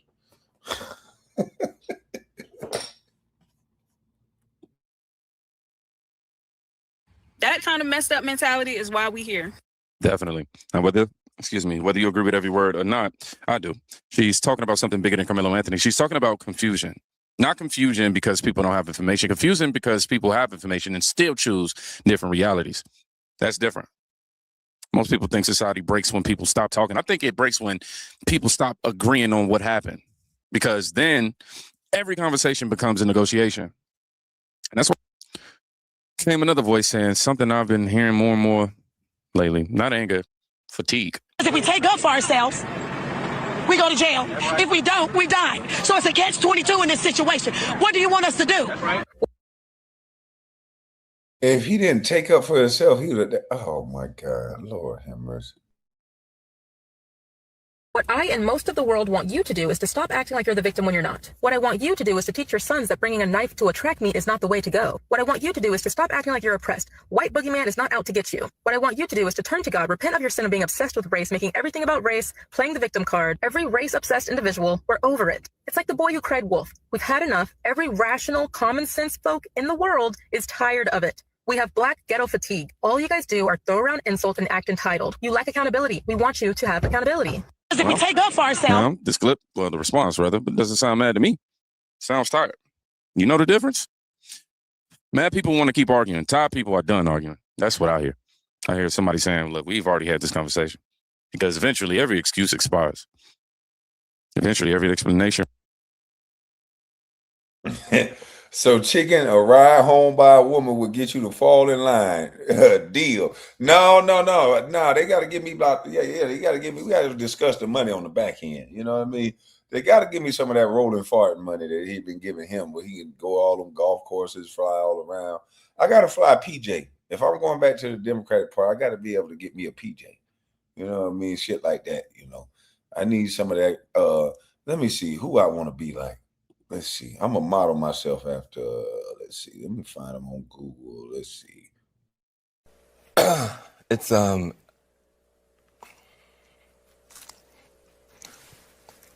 it's easier to be a parent this morning. It's easier to be a dad.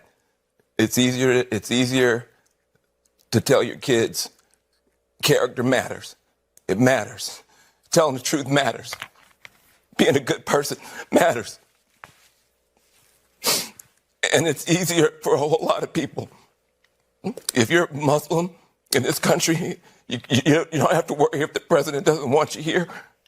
If you're an immigrant, you don't have to worry if the president's going to be happier to have babies snatched away or send dreamers back for no reason. It's a vindication for a lot of people who have really suffered. You know, I can't breathe. Even people who are pushing for this to happen, it's kind of like when your grandpa, you got to take the keys, and everybody, you got to take his keys, you got to, and he's fighting, and everybody's so frustrated, and then you finally get the keys back, and then you just cry, because this is somebody that you love, this is somebody that you care about. Yeah, Van Jones can afford the PJs. You understand me? So shit, if it's my party, I can cry if I want to. Yeah. If I got to shed a tear too, you know what I mean? To be, you know, they think this is normal shit. I'm outdated. I'm prehistoric. I'd rather cuss a motherfucker out than to deal with this bullshit. But you know, now all they want is the money. So you gotta go get the money. So you gotta cry and you gotta act like you delusional and you gotta eat the chicken. You got to eat the chicken and be delusional. So I'm starting to learn I got to get out my own way. I'm starting to learn what's successful in the world. You got to get behind a woman and you got to goddamn eat chicken. And you got to be delusional. And this is the key to success. To get back in the black community. And you can't own no business in the black community. You can't own a business. Only thing you can do is tweet about it. Don't buy no shops in the hood. Don't buy no buildings in the hood. Don't do nothing. Don't even go to the hood unless you got the police and you're handing out chickens and shit like that. But don't go to the hood. Do what you've seen drug dealers and mobsters do.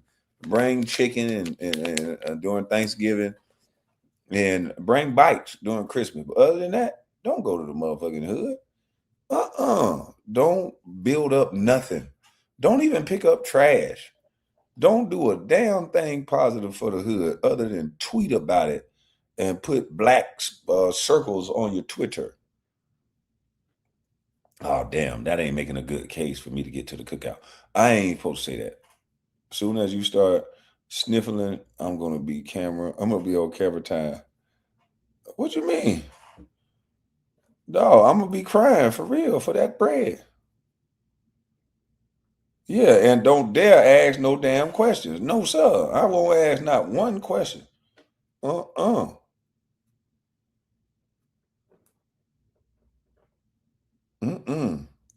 what I'm going to be doing asking questions? I don't want to know nothing. I ain't going to do nothing about it when I find out anyway. What am I going to ask a question for when I'm not going to do nothing about it when I find out the answer?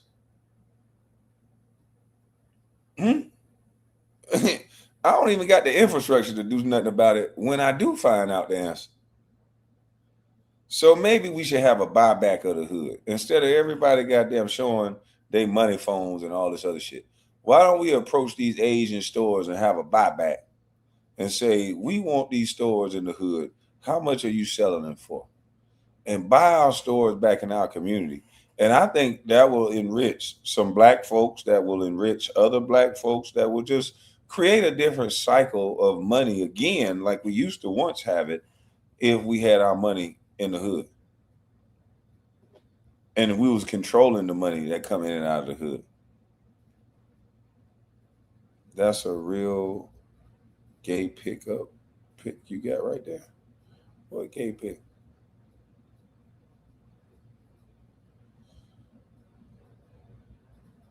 Yeah, I goddamn had to go up there on underdog. Underdog offered me that goddamn 100 million or however many million. I go up there and cry like Van Jones. You gotta just cry. It's gonna be must-see TV, baby. But see, I ain't gonna go by Maserati and shit. I'm going straight to the hood. People gonna be like, what the fuck is you doing over here? I'm gonna say, why the fuck would you not want me over here, nigga? I'm about to increase the tax base. You over here bringing the property value down. I might need to get you the fuck up out of here. What you doing is lowering the value. What I'm doing is gonna raise this motherfucker.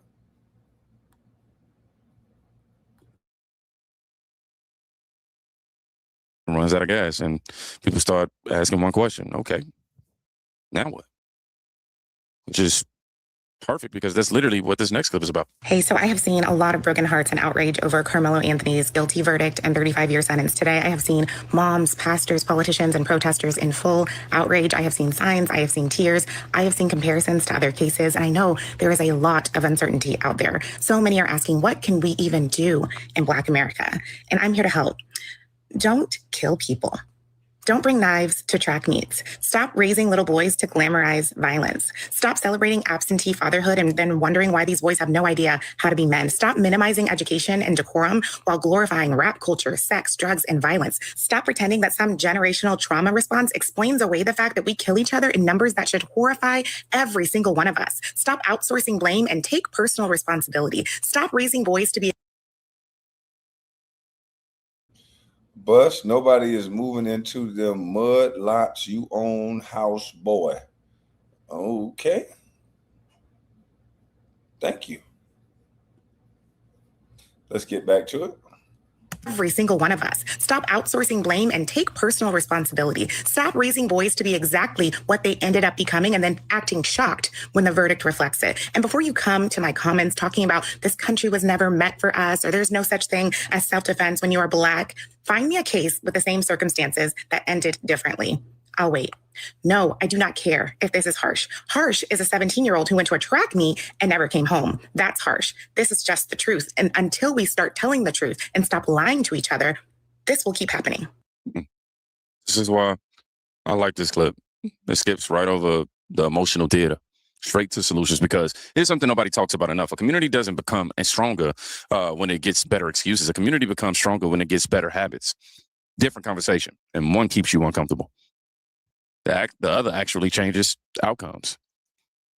Now, here's where things get weird, because some people heard this verdict and decided to rethink things. Other people heard this verdict and somehow doubled down. Karmelo ended up stabbing, puncturing, I don't know what this tool was that they talk about, knife, or some refer to it as a tool. He ended up hitting Austin one time, and it was about where he hit him. One time, 2 inches. This wasn't someone who said, hey, let me stab you 5, 6, 7 times. And so when you're looking at the punishment range, there's a reason. I am fully convinced that Boquisha was the worst public defender ever. Like, you know how you see those public defenders? They got like the suit that's like 2 sizes too big for them. And they got like a whole binder full of papers. And they're like, what's your name again? Okay, what's your charge? Okay, yeah, that was her. That was her. Just with the wig and the eyelashes and the overdone makeup. But that was her. And if she was your public defender, you were cooked. You might as well just defend yourself. It's probably the same type of public defender that defended Karmelo Anthony. And that's why he got the time he did. Because that public defender probably had no idea what they were doing. And shame on his parents, because they had like a whole GoFundMe and everything. And instead of spending that on an attorney for their son, who was arrested for murder, they went and they spent it on a house and cars and everything else like that. So yeah, Boquisha, you have no idea what you're talking about. Can you imagine your attorney going in front of court and saying, well, you know, he only stabbed him once, you know, so I don't think he should get, I mean, he's dead, but he only stabbed him once. I mean, it was just one time. It wasn't like 5 or 6 times. It was just once. Can you imagine your attorney saying that? She is a lawyer. She is an attorney. I don't know if she passed the bar, but she's an attorney. She graduated from a law school. And this is what she's saying. This is the worst thing I think I've ever heard in my life. No, Karmelo Anthony is not a victim in this. The victim is Austin Metcalf. The victims are Metcalf's family. That's who the victims are, not the guy who went into a tent, picked a fight, and wound up stabbing someone. Like, seriously, like, the fact that we have to explain this to you is shameful. Every law firm in Texas, do not hire this woman, because Boquisha is horrible. As an attorney, she is horrible. Zeke Arkham, got you 6. Bye. The thing that stands out here isn't even a joke. It's actually the logic. We've reached the point where some people think reducing an action somehow reduces its impact. As if reality works like a grocery receipt, right? One action, one moment, one decision. It can change 10 lives forever. That's why grown adults teach children to think before they act. Not because every decision matters to do, but because some decisions matter more than you understand in the moment. And then we got the part that honestly explains why so many people are checking, out this conversation entirely. I'm so proud of y'all for killing that white boy. See, they not used to this shit happening to them, y'all. My only problem is it should happen more. This is where I'm fucking up. This is where I got a problem with my people. It should happen more. We should make a day like. Okay, who is this FBI agent right here? This boy say my people. Now you trying to add everybody in your stupid shit. He's talking about, boy, this boy here is stupid. Boy, hey, listen, this is how I know America ain't as racist as y'all say it is. If America was as racist as y'all say it is, and then a black man get online and say something like this, and he ain't on swinging from a tree the next day, then it ain't as racist as it once was. Because just imagine having motherfucking Instagram in the 50s and the 40s.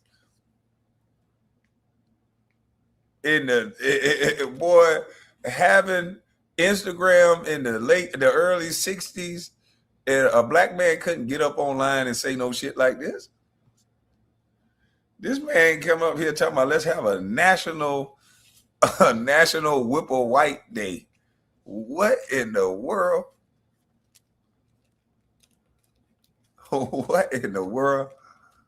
See, it's black folks acting just as stupid as this damn Chud the Builder. We got dummies on both sides saying a bunch of dumb stuff, doing a bunch of dumb stuff. If you don't want to live amongst the people no more, just jump in a hole. It's okay to jump. The Grand Canyon, they got hills and cliffs. No, I ain't gonna encourage you. I ain't gonna encourage you to skydive. I was talking about skydiving. Yeah, I ain't gonna encourage you to just skydive. But to say this online, you can't take this person serious. This is somebody that just wants some coochie. This is somebody that just want to look like he pro-black and act pro-black. Because this is stupid. Even if this is what you think, from a tactical standpoint, you don't say it online.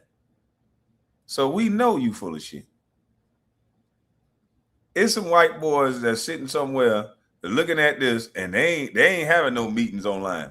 They having real meetings, and they really don't like your black ass.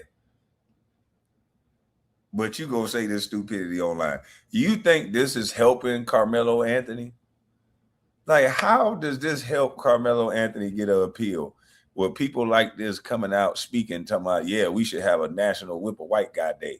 When they already thinking at trial that the race relations help fuel this situation. People already feel that. And then you come out here and say something this stupid. I think this dude the police. Ain't no way you come online and say that. No, he might not be, because some people are just ignorant. How they say an agent, he might be an agent. Not used to this shit happening to them, y'all. My only problem is it should happen more.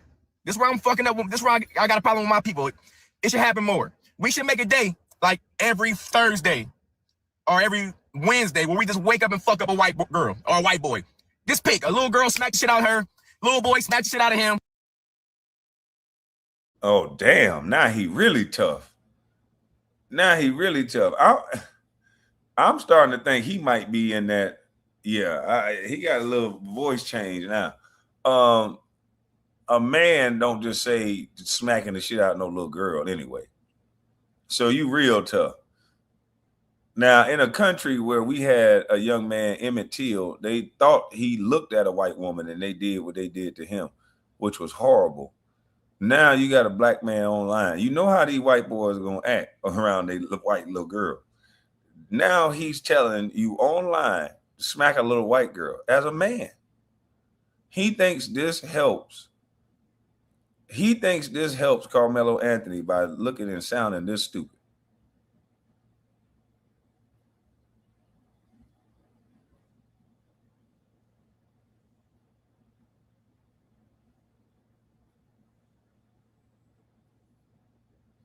Does maybe 5% of the 13% believe they can win a race war?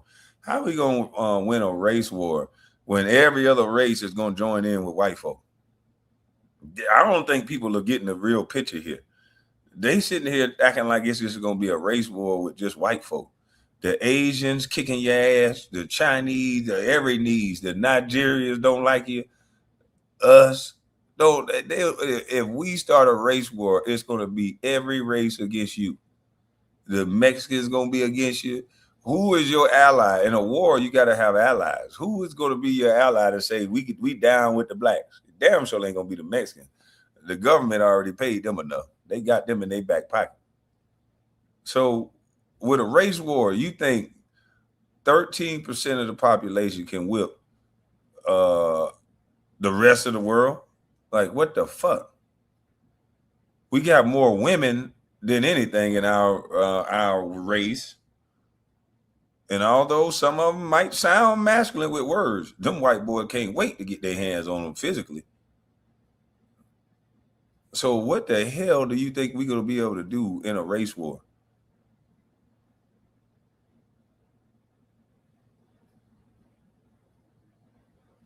Y'all keep listening to Rolling Fart and a fat, out-of-shape joker that's going to be in one of them tunnels and caves with the white people, I believe. I believe they got a special bunker for Roland Martin. Let me hurry up and build me an underground bunker or something, just in case one of you motherfuckers do start a race war. Let me get something underground where I can hide out for a little while. I ain't fighting with you, black ass. I ain't fighting nobody. I'm going to be somewhere chilling, having sex, hopefully watching TV for 6-7 months at a time underground. Let me build me a doomsday bunker. Shit. I ain't got time for this.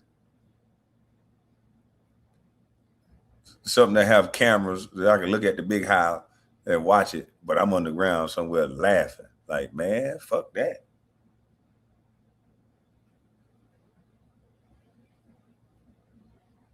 For real, man. This shit crazy. Shit, I don't even need much. Just give me 2,000 square feet underground somewhere. 2,000, 2,500 square feet underground. And just work out, chill.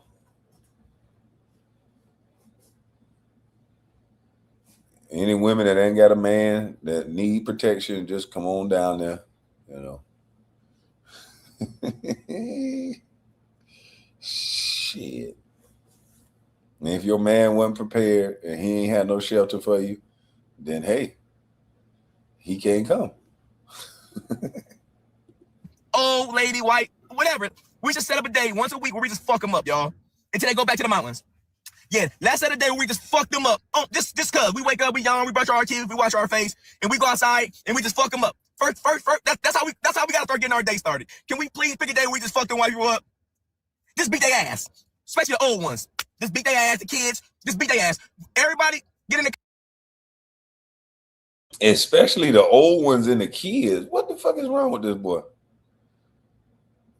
Even if I hope they find out who he is. I want to see him apologizing. I can't wait for them to find out who his ass is and where he work at. Everybody want to get online and sound so stupid. I can't wait where they find out where he work at. Comments. Let's set up a day where we just we're national fuck white people every day. Seriously, we just beat them up. Just walk up to them and be shit's about to change whether they know it or not. They talking all this shit online, this racist shit, but the reality they gonna have to get out here with us in a minute. And boy, I can't wait the day we beat the fuck out these crackers. They don't stand a chance. I just can't wait to take these hands. Oh, it's about to be soon. Good job, y'all. Let's set a day we do that to their kids more. I hope their kids rotting in hell. As a matter of fact, I wish I knew what a little white boy grave was so I can go spit on that bitch. dig him up, smack him up again, stab him up again, put his ass back in there. That's the day where we just beat their ass, y'all. Let's get him. This clip actually.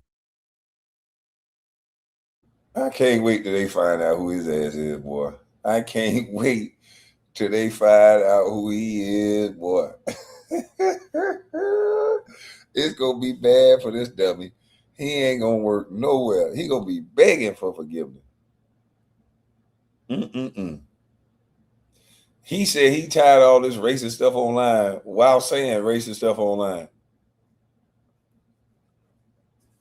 See, we okay with calling out Chud the dummy, but we not okay with calling out dummies like this right here. Chud the dummy is just as dumb as this dummy right here. Why he sound like Outlaw Anthony? Because he ain't gonna bust a grape in a fruit fight. He just talking in a phone. Because if he felt like that, there's some white folks that would gladly oblige a person like that. Oh, man, I know some white boys that will gladly oblige a person that's talking this much shit. They'll make quick work of his ass. He full of shit.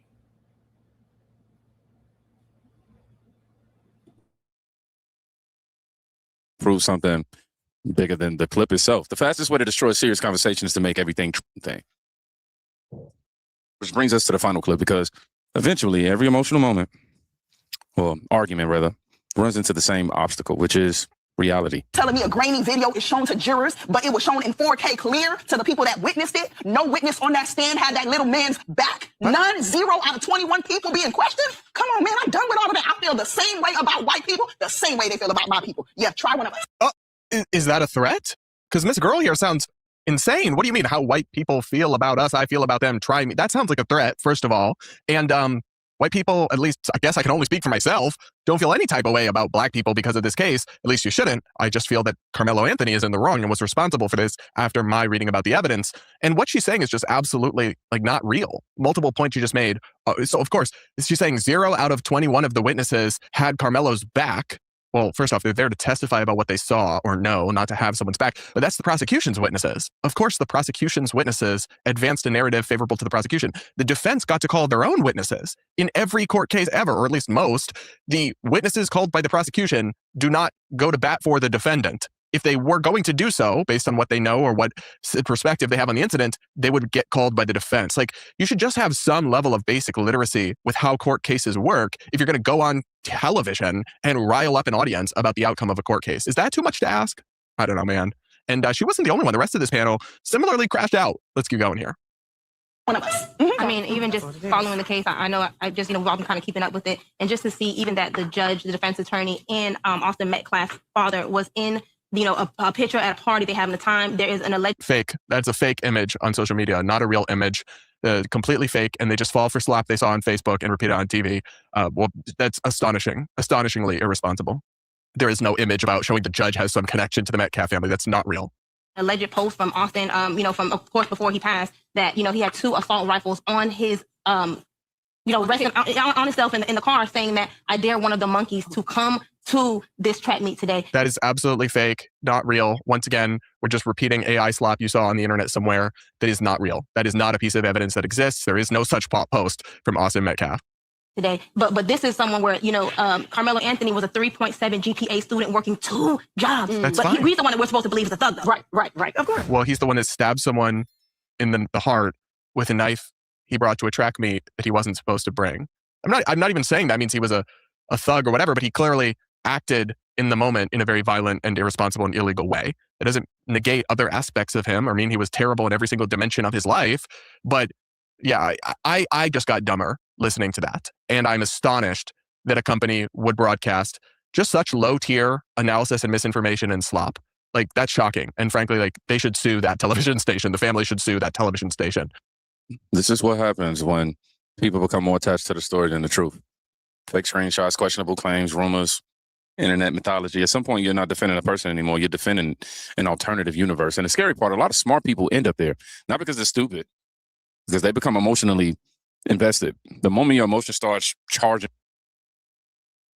Facts. Why do so many adults that had nothing to do with this are so emotionally invested?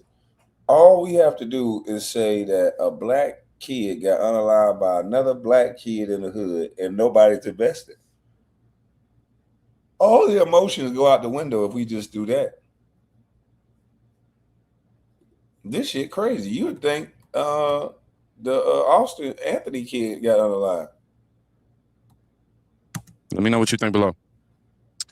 Now, before I get up out of here, if you guys haven't heard the news, unfortunately, I was there with my friend when she found her brother no longer here with us. And she and her family is doing their best right now to try to raise the money to make sure he gets the proper send-off. So I want to say thank you to everybody for your contributions. I will no longer. Salute. Donna 2455 super sticker, appreciate it. But let's see. Okay, it's 10:34. It's time for me to go get my new phone. I'll be back with y'all later on. I got some more videos to show y'all, but I need to get my new phone. I feel like I'm cut off from the world, so I got to go get my new phone, and then again, I'll be back. Appreciate everybody who super chatted and supported the channel.